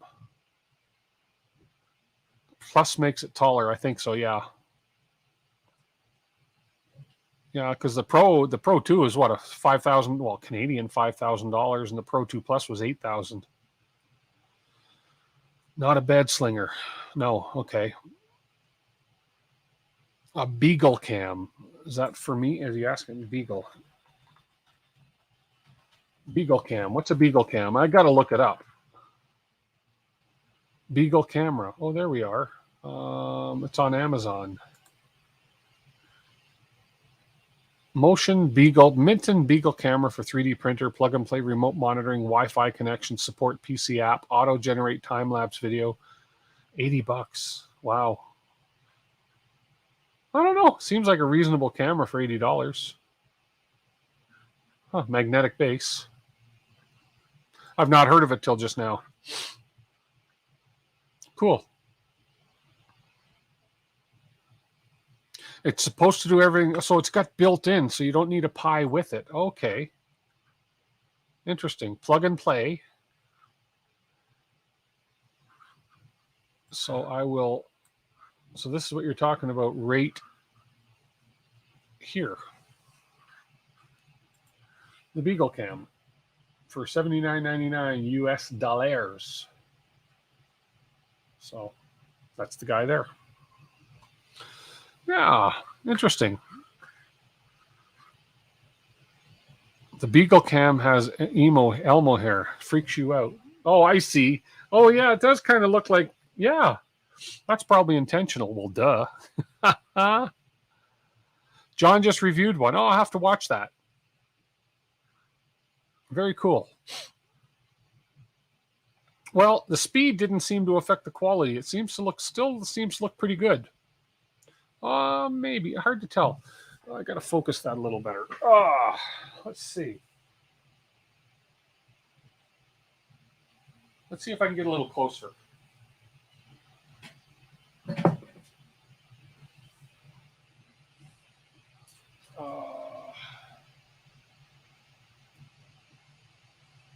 And focus.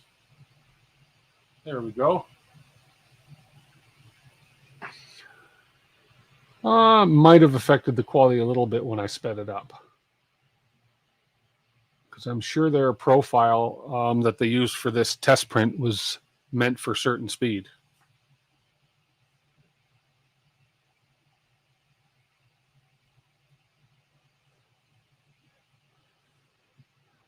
Oh, you think it works great? Cool. Yeah, there's a little bit of noise on the print over on the one side, it looks like. Although that could just be the filament too. It's a sparkly, it's an interesting sparkle type filament. Mind you, this camera is blowing everything right up too, so you can see where I sped it up, I think. Yeah. It is PLA, yeah. It's probably a little quick for the cooling because it's only a single duct cool. So just for fun, let's go ahead and slow it down a bit. Speed.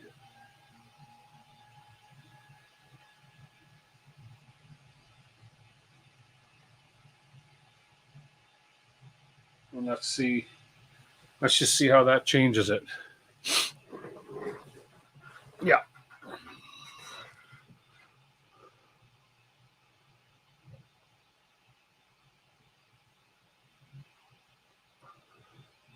But yeah, there's modifications for dual cooling on here, bigger fans. I mean, pretty much anything. Heck, you could put a Revo on this thing. Desk fan time. Oh, and I have actually. Let's try that. I have my portable fan right here. Let's try that. Should I put it in from the back? Let's see. Where's the cooling from? Cooling's coming from the front. So if I put this in from the back,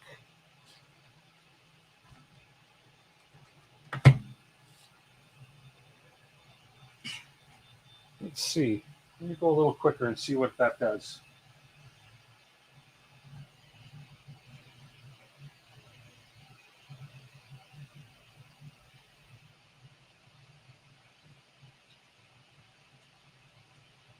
Okay, we'll speed it up again. Speed it up a little bit with the desk fan.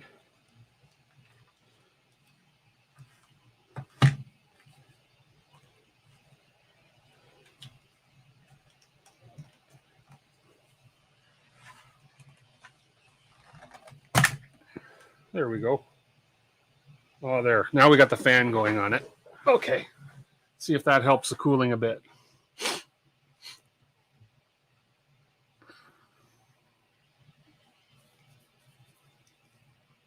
Oh, I was going to try and find, let's see.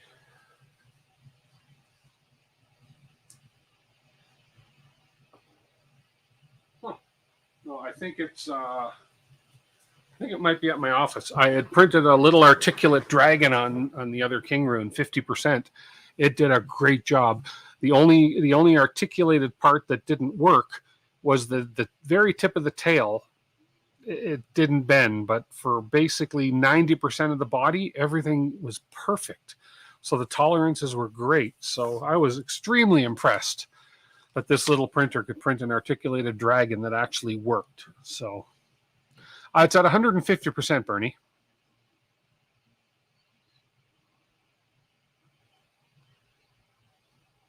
I could go 200%, but it's not going to show off the quality of the print as well as it should. As I say, this print was probably sliced in such a way that I shouldn't really mess with it, but I think 150% is reasonable. And again, it's a lot. It looks, images on the camera are bigger than they are appear bigger than they are. Is that sort of how it goes? You know, like your rear view, your side mirrors. So go to 200%. Are you kidding?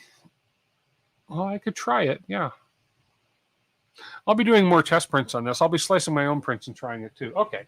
Okay. You guys pressured me into going to 200%.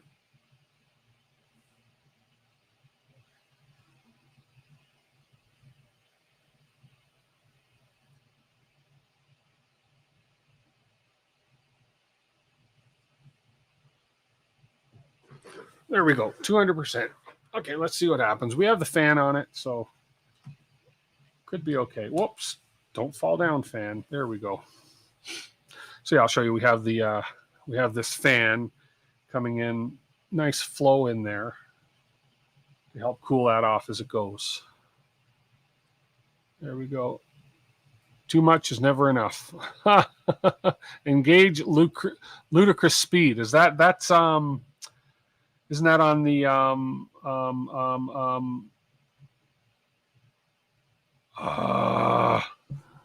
you know, the one I'm trying to think of. Yeah, ludicrous speed on the anyways, I can't remember the name of the printer. I'm having a brain fart right now.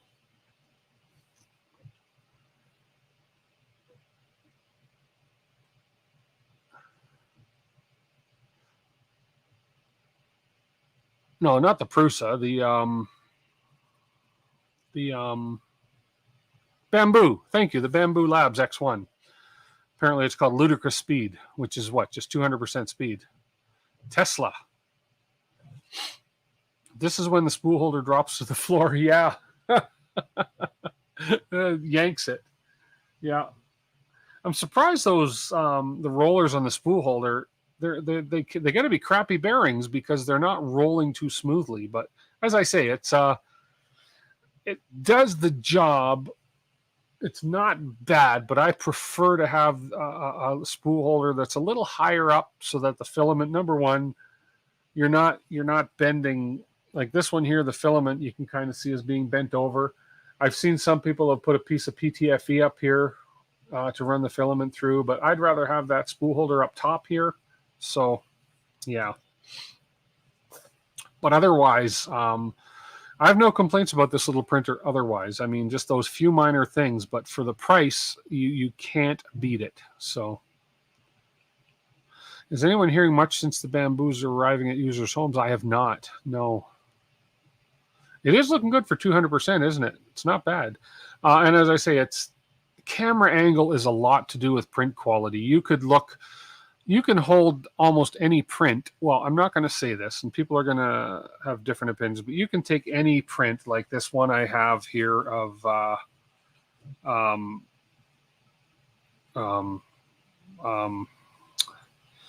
oh man, I'm having a moment here, but a stealth burner cover, whatever you want to call it. You can take this print, which is a really nice print that was printed on my FlashForge Creator 3 and ABS, I can hold that at different angles of the camera and close up at the camera, and it looks crappy at certain angles. But if you just hold it away from yourself and look at it, it's a really, really good print. But if I hold it at a certain angle, at a certain light, at a certain way, I can say, man, I can see a lot of flaws in that. But you can do that with any print pretty much. So, hey, Tron, how are you?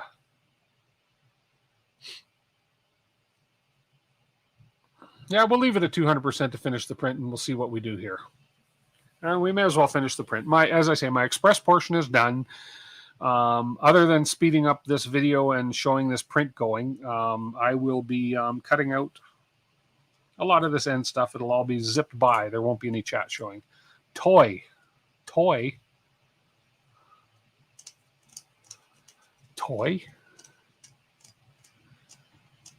Great Viking. It's a Viking cereal box toy. Oh, okay.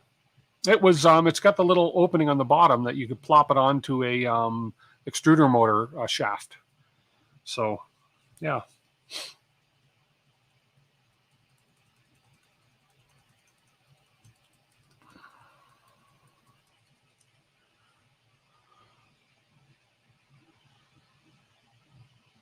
Delivered on Thursday. Really, Jason? Cool.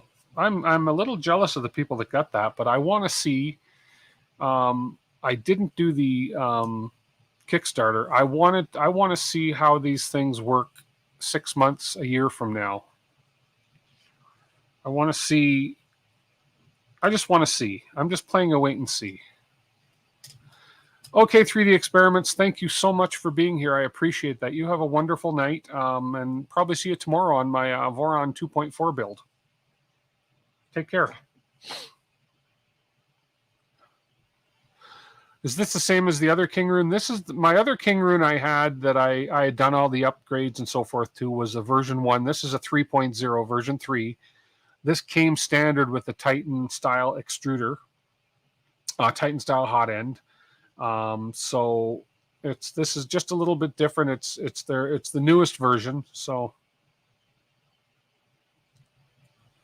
oh no, you didn't come across rude, Bernie. Not at all. Not at all. No. It's all good, man.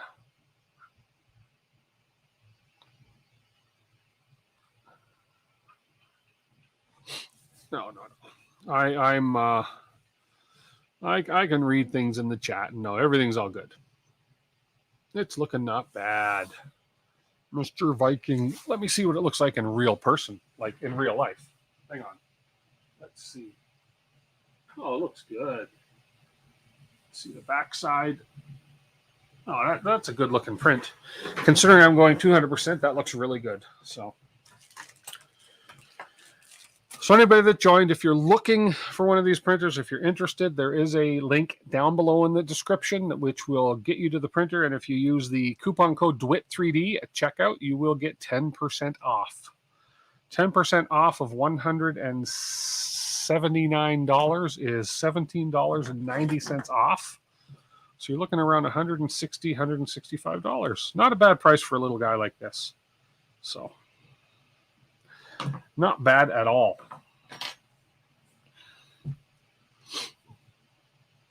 And that was, and one of the main reasons I accepted the fact that to do this printer build and print was because I know how good these little guys are. I would not have accepted that had I not had a good experience with my previous one. So it's better than the waving cat that comes with Ender 3. Yes.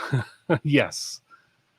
This little Viking guy is pretty cool. If I recall, I did print him on my first printer, and I do recall. But this is now the loudest thing going right now. The loudest thing here now is this fan. So this printer is extremely quiet. They've put some good fans in this one, in this version. So it's not the cat's fault. It's not the cat's fault, Jason. No. It's just a cat that he just wants to get along with everybody. I do agree with you. Let's see. We have 6 people on the Twitches still. Is anybody on Twitch actually chatting? Where, how come my Twitch channel is like, oh, because I've got the wrong window open. That's why. There we are. Okay, there we go. Yeah, it got a little bit,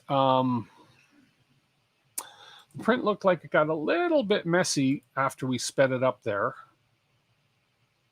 But really, it's not bad at all. And as I say, this camera is zoomed way in, as you can tell. So you are seeing layer lines, you are seeing everything. But when you see this print, when I look at it with the naked eye, yes, my eye is naked. It's a good looking print. What's Twitch? It's for you F people. I'm old. It's for the young people. Yeah, I know. My Twitch channel does not get much ground. So I do Twitch. Hey, Matt, how are you? I do Twitch just because I do Twitch and I do get some viewers, and I actually got some money from Twitch a couple weeks ago. I was like, really? I didn't even know I was monetized or whatever you want to call it. I knew I had become an affiliate, I think, but I didn't know that I was doing enough to actually make any money. And it was like $100. I was like, whoa, cool. So I just keep doing Twitch. You missed the Deca Pie Cat print that came with your original CR10. Deca Pie Cat. I don't know if I know that one. It's for young people. Oh, okay. I thought it was, and you know what? What I thought the other one was fine too. Oh, that's funny. You're old, I'm old. So, but I'm never too old to start something.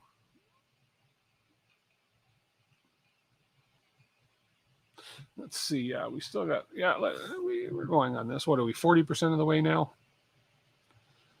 We'll keep going. Long as I have an audience, we'll keep going, and we will see how this print turns out. I'll get to sleep in tomorrow a little bit anyways. Okay, so what else can I say about this printer?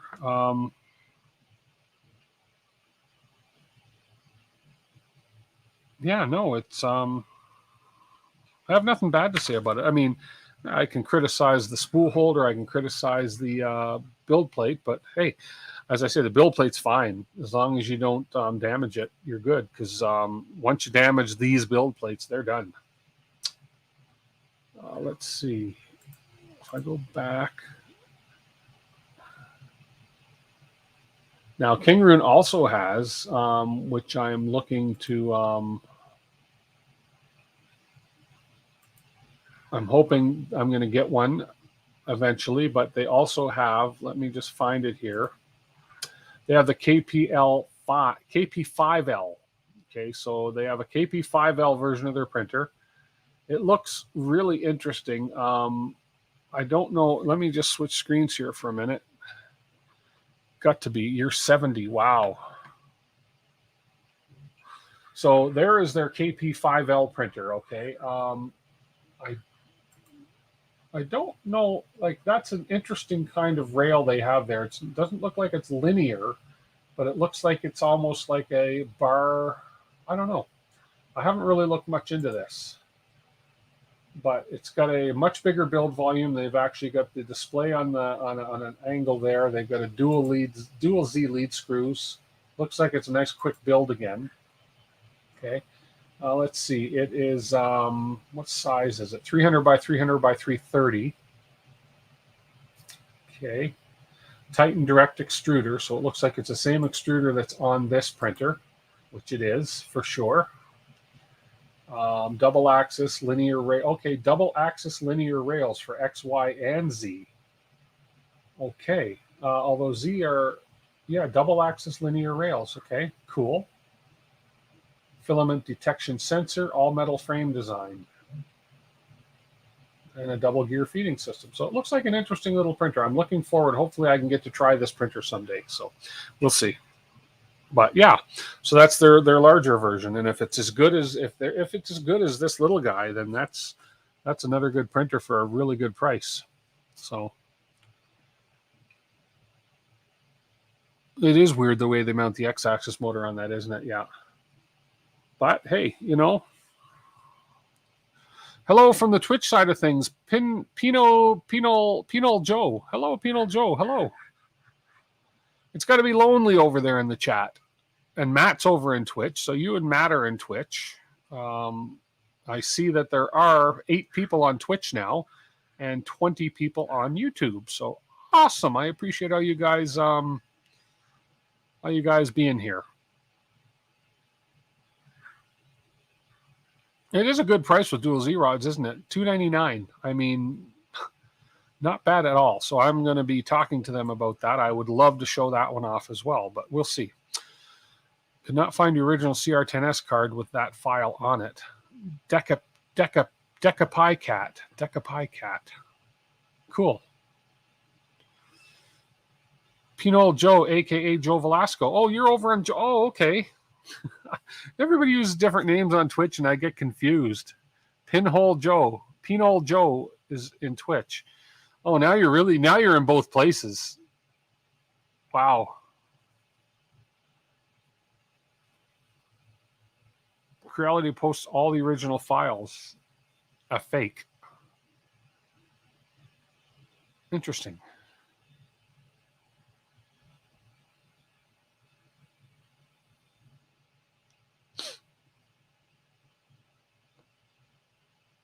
Decapu cat. Oh, no head. So it's decapitated cat. Oh, decapicat. Okay, that makes sense now. Perfect, Joe. I appreciate that.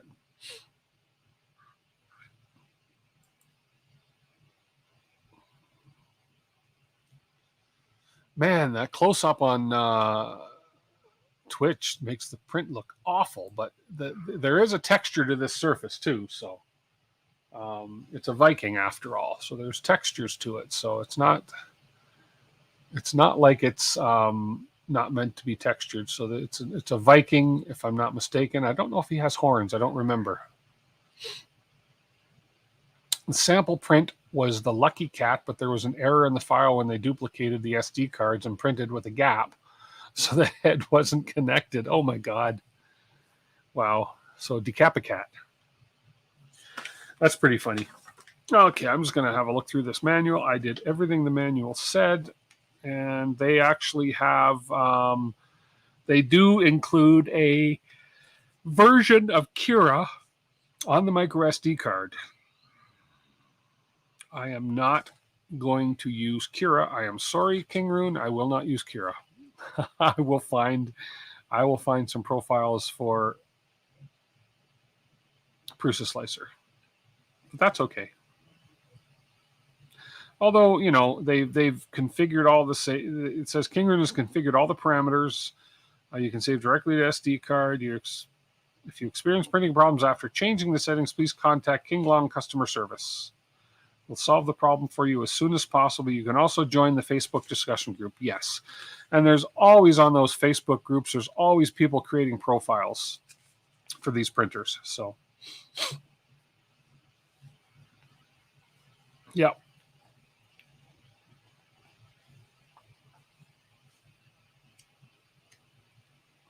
You traded a G-Tech for Focus. Yeah, you mentioned that yesterday.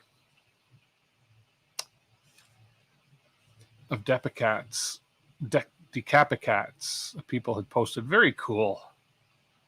It was a dog who copied the SD cards. Yeah, probably, Bernie. Probably.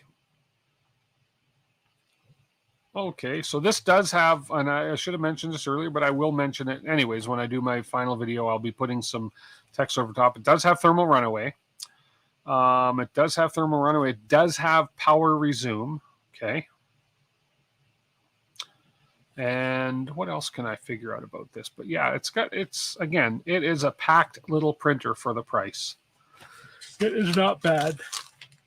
I would probably do another video series on it next to the Prusa Mini. Maybe I'll do a little Prusa Mini versus Kingroon again, just for fun. I did that last time, and somebody, I don't remember what they were saying about, oh, it's not a fair comparison, blah, blah, blah. Hey, it's two printers sitting side by side, printing the same model. Let's just see how they look. You know, it wasn't a controlled environment experiment where I had the same atmospheric pressure around both hot ends and yada, yada, yada. So I kind of remember that. It was like, well, it wasn't a controlled experiment with the same exact, no. I took two printers, stuck them side by side, said, hey, let's see how they do compared to each other, and we're all good.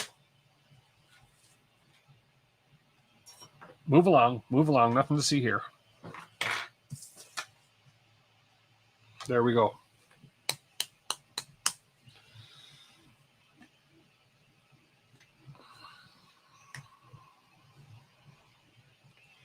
Ads?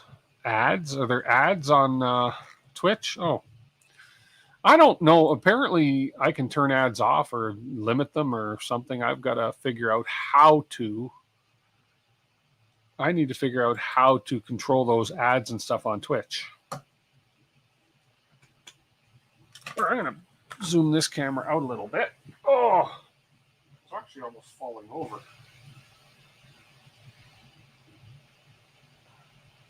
Give you a better look at the print head, too.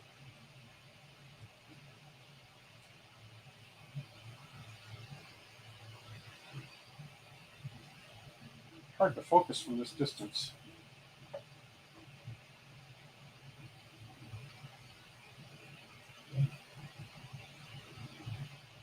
There we go. There we go.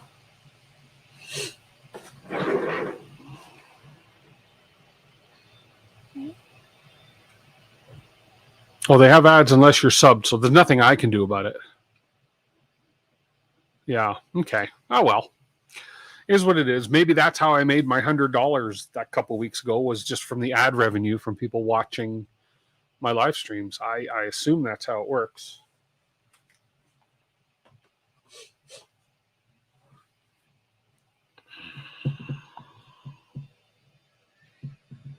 See, when you back the camera up a little bit, print looks better. Again, when you zoom in on anything really, really tight, it's not going to look pretty.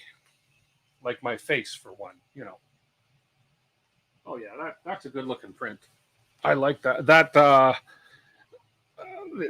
color is not. This blood red Jesse PLA looks so much better in real life. Here, see if I can dummy this down a little bit here. There we go. There we go. That camera's a little bright. It's not focused either, though. So let me. If you get far enough away, it looks great. Yeah, it does, doesn't it?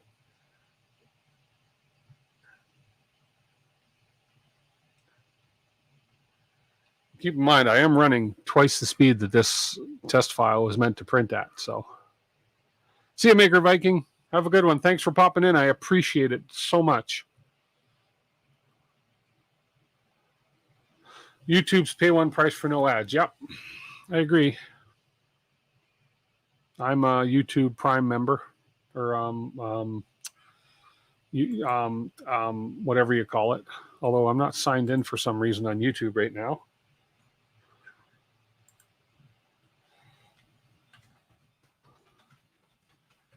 There we go. YouTube Premium. Yeah, Premium is what it's called. Yeah. Both streams are out of sync with each other. They always are.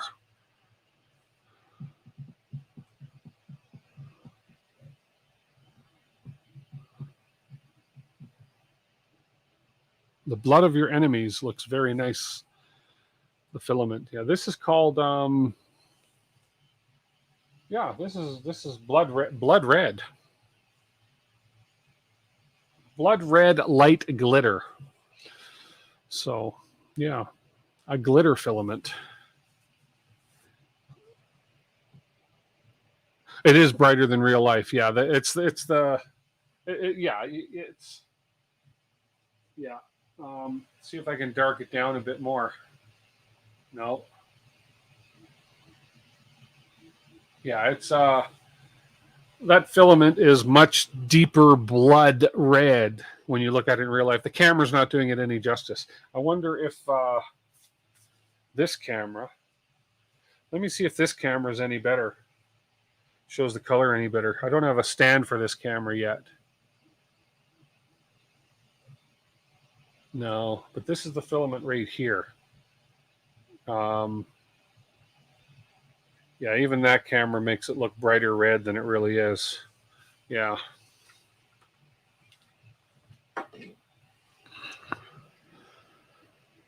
Oh, okay. Looks about right on the spool in my inset camera. So on this one here. Yeah. Yeah, exactly. So what it looks like on the spool here, it's about what the color is. It's a deep, deep blood. Like imagine gashing yourself and you got that deep red blood coming out. It's actually what it looks like. Yeah. And it's got a glitter to it. So again, filaments with glitter in it, when you look at them close, the glitter makes it look like it's a bad surface on the print, depending on the angle of the camera. But no, this print is looking really, really good. Really, really good. You don't always like atomic filament, but you really like their dark cherry red. Ah.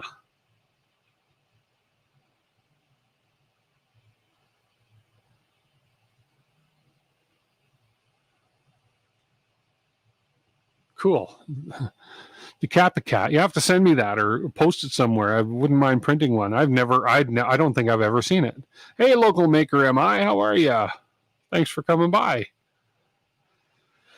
We are just towards the latter part of the stream tonight, printing on the Kingroon KP3S that we just assembled.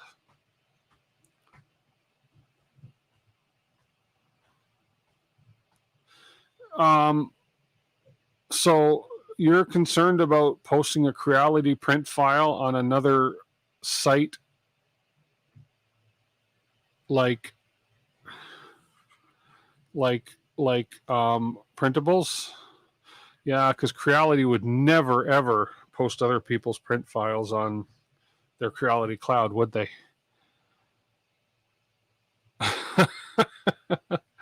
No, Creality would never do that. Anyways, that's a whole other story.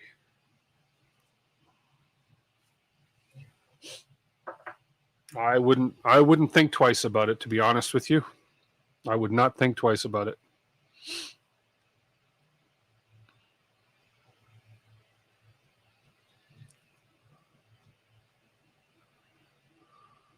Hey, Steve Builds, how are you? Come on, y'all, 2 wrongs and all that. Yeah, I know, Jason. Come on, why do you have to be so morally correct? Come on. Welcome to my stream, Steve Builds. I don't know if you've ever been on one. I watch a lot of your streams, so this ain't no Voron that's running right now, but I am building a Voron 2.4, which I will be continuing tomorrow at 5 o'clock Mountain Standard Time on my channel live. So, yeah.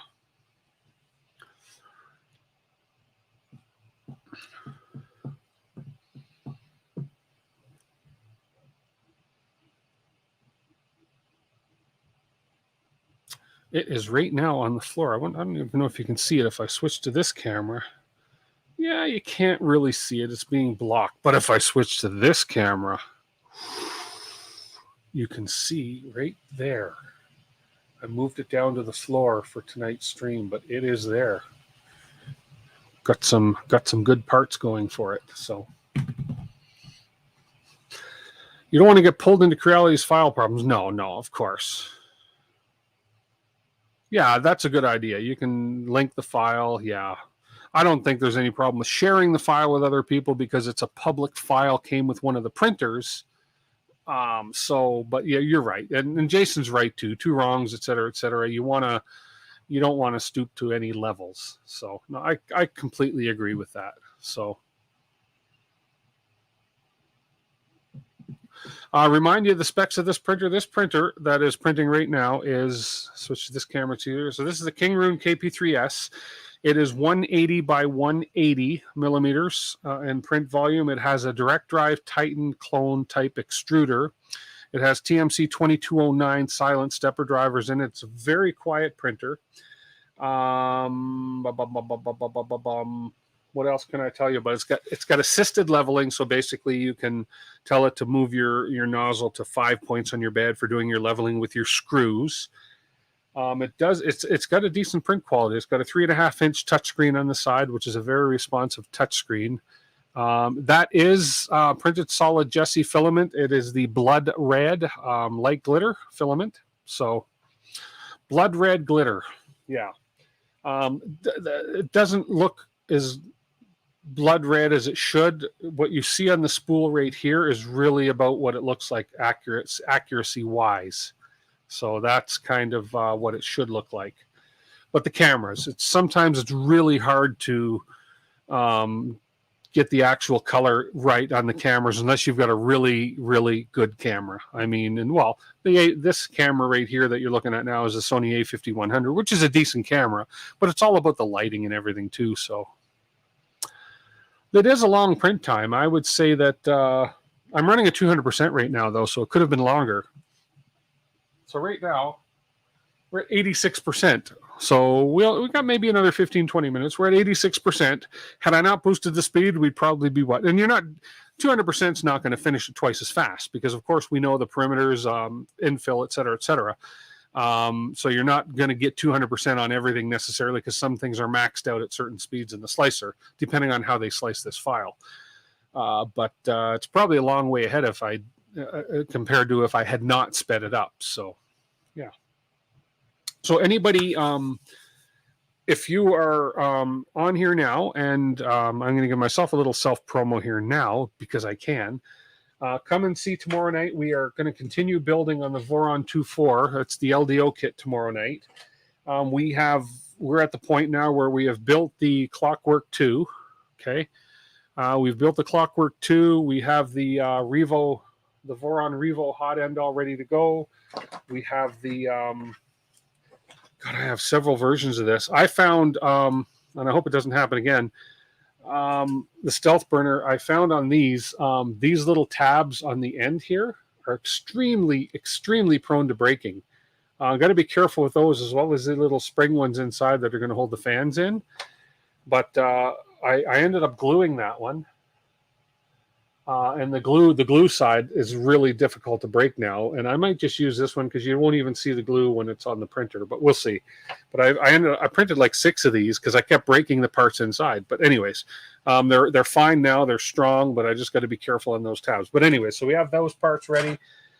And I believe the next step that I'm at on this is assembling the hot end. I was one of my viewers was being super generous and sending me a PCB board, a PCB for this for the Clockwork 2. He sent it. The courier UPS said that it was delivered. It didn't get delivered to my door. It said delivered Calgary 10:11 a.m. on Friday. He had even sent it express overnight shipping. I checked my security cameras, which I have 2 of them that face the front of my house. I checked for an hour around the time they were supposed to have dropped it off. There was no UPS truck in my neighborhood. Nothing. So, yeah, so there's something going on. He's tracking it on his end, but UPS says they delivered it. They did not deliver it to my house. I have camera footage that proves that a truck was never in my neighborhood or never in front of my house. So anyways, so that's where we're going to work on starting tomorrow, 5 p.m. is we're going to continue on the Voron 2.4 build, and we're at the point where we're going to start assembling the high end. So let's go back to this, and Jason is saying, you've been seeing a lot of CW Clockwork 2 setups melting. You hope that will be different for you. Oh, I wonder why. You do not print in the center all the time. Change position around the print beds. Try not to get the depressions in the mag. Yeah. And that's it. You'll get it. There will be a depression in this one. You're right, Bernie. And again, that's one of the downfalls of these build plates. So, but for $20, and they're going to be sending me. I have a PEI magnetic steel build plate on my way to me for this that I will be doing another video on. And yeah, I would suggest right away, just replace it with a, get what you can out of it and print the crap out of it. And if it's on the bottom of the model and it's not going to be a big deal, then no big deal. But get the steel flex sheet eventually if you can. These ones here you can buy, these $10 each, 2 for $20. You can buy them off their site. I still think that's expensive for what these are. They're not the best in the world. I would love to see them to start shipping this printer with flexible steel sheets instead of this, but it's all about cost, right? You know, you think, what are you getting for $179? You're getting a pretty darn good printer. So as I say, all those little complaints I had are they're just trivial little things that can be fixed, you know, like by printing a spool holder, printing a PSU holder, et cetera, et cetera. So yeah. I melted on my Voron 0.1, Jason. I think you might have seen it, but I ended up melting my hot end out of the hot end mount. But sometimes you do these things and don't even think about it. I know what happened. I had finished a print. It was an ABS print, so you figure the hot end was pretty darn hot. I just turned the power off. I didn't let the hot end cool down. And then I realized, crap, the heat creeped up through the heat sink, through the heat break, and right up into the screws and melted it. And the next time I went to print, it just fell right out. And of course, because the heat melted up through, I had a hell of a clog in the heat break that I had to clear out. So, oh, okay. The steel sheet is an option. Okay, well, that's good. So it's just a paid option, which is good. I'm glad. Yeah, I would opt for the steel sheet every day. So good. I'm glad that's at least an option. Yeah, you get your money's worth for this for sure. Linear rails on the X and Y. Excuse me. Linear rails on the X and Y. Direct drive hot end, right? Decent hot end for this thing. Yeah, it's good. Yeah. And it's going to be a good looking print. Looks like we're around 90%. I think I see the Vikings. Oh, I see sideways. Yeah, we're at 94%. We're almost done. Wonder if this is a decapitated Viking. No, kidding. A decap Viking. Okay.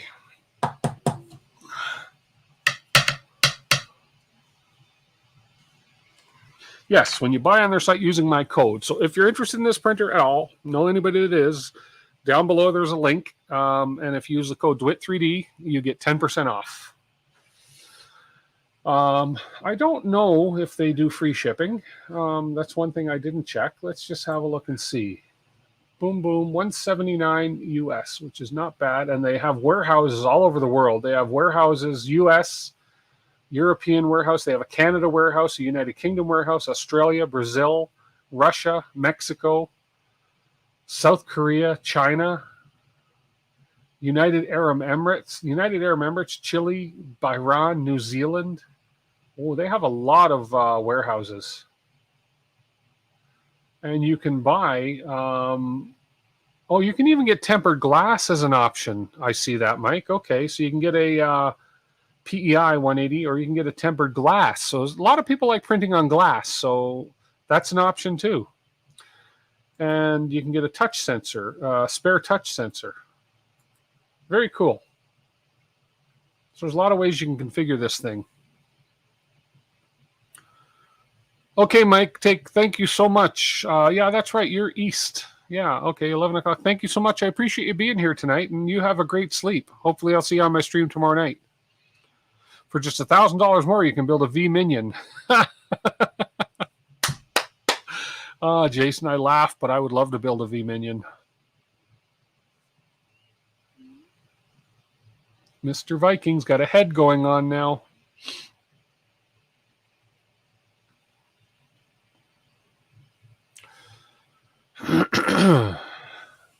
So what else? $10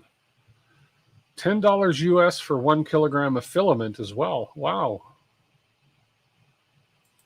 There's a great. I've not tried their filament. I don't know anything about Kingroon filament, but $10 a roll if you order it, and you can order 20 kilograms of it. Wow.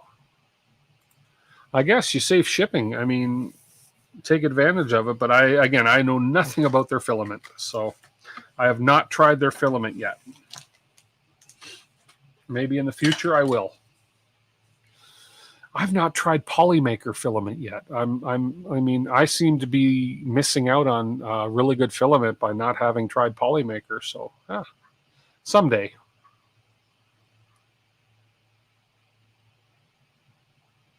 Bundle and save.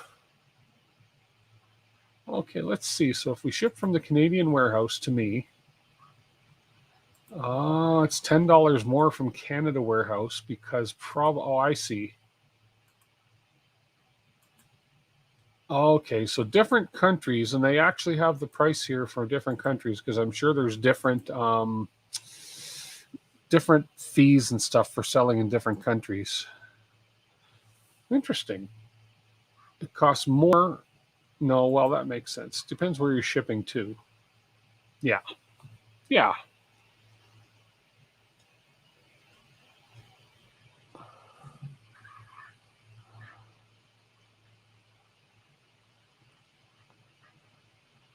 Longest print timer for 8. You've had an 18-day print, Matt? Wow. Was that a lithophane print? 18 days? I don't think my nerves could handle an 18-day print. I really don't.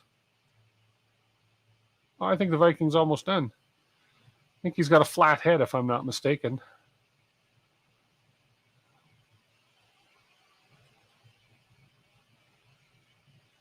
Wow, 18-day litho. Okay. Okay, Mr. Viking, you are almost there. Look at that, he's done. So let's pull this fan away. And let's switch to this camera and let's have a peek at the print. And actually, I'm going to use my close-up camera by hand to look at this print. So I'm going to switch to this, and then this will be part of my edited video. So we are done the print. We're going to pull him off here. There we go. Ooh, he looks decent. There's a fair bit of detail in him, but I can definitely see where I did the speed up. So let's pull him off of here. And it didn't leave.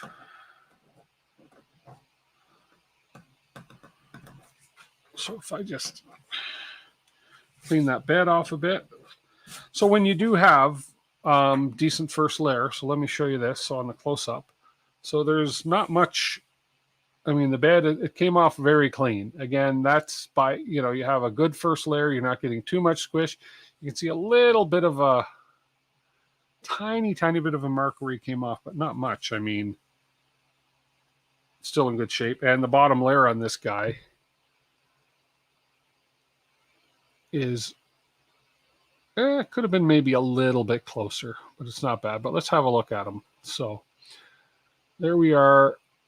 Before we sped him up on that very bottom coin type thing, it looks pretty decent. So you can see we got a little bit messy, and I think it's a cooling issue, even with the external fan going. So we can't really judge the overall quality based on the fact I sped it up, but it's not bad at all. It's meant to sit on an extruder. Yeah, look, see, it's got a... you can see the slot on the side. Yeah, it's meant to sit on the end of an extruder motor shaft. So on the old, he's got some little detail in his armor there inside. He's got his beard. Oh, come on. He's having a hard time focusing here. There we go. So, and then the top.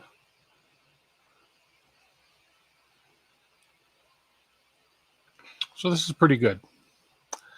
As I say, speeding up 200% didn't do the quality any favors. It would probably be a little better when going a little slower, so the cooling could have kept up. But not bad at all for the first print off this thing. So, and there's the top of his hat. And he's got a little bit of a fuzzy thing going. So, yeah, he has a flat top. Yeah, but that's his helmet, right? His ears are exposed though, so if somebody hit him with a sword, they could actually cut his ears off. So good. There we go. So that is that. We're gonna do some more printing on this guy. Once the flexible steel sheet shows up, we're gonna do some more printing tests on this. So, but it is a great little printer for the price for what you get. It's not bad at all. I really wish that you could see the true color of this filament though, but anyways. Yeah, I don't have it won't actually sit on this. This was a test print in their version 1 with the old extruder setup. You could put this on the extruder on the side.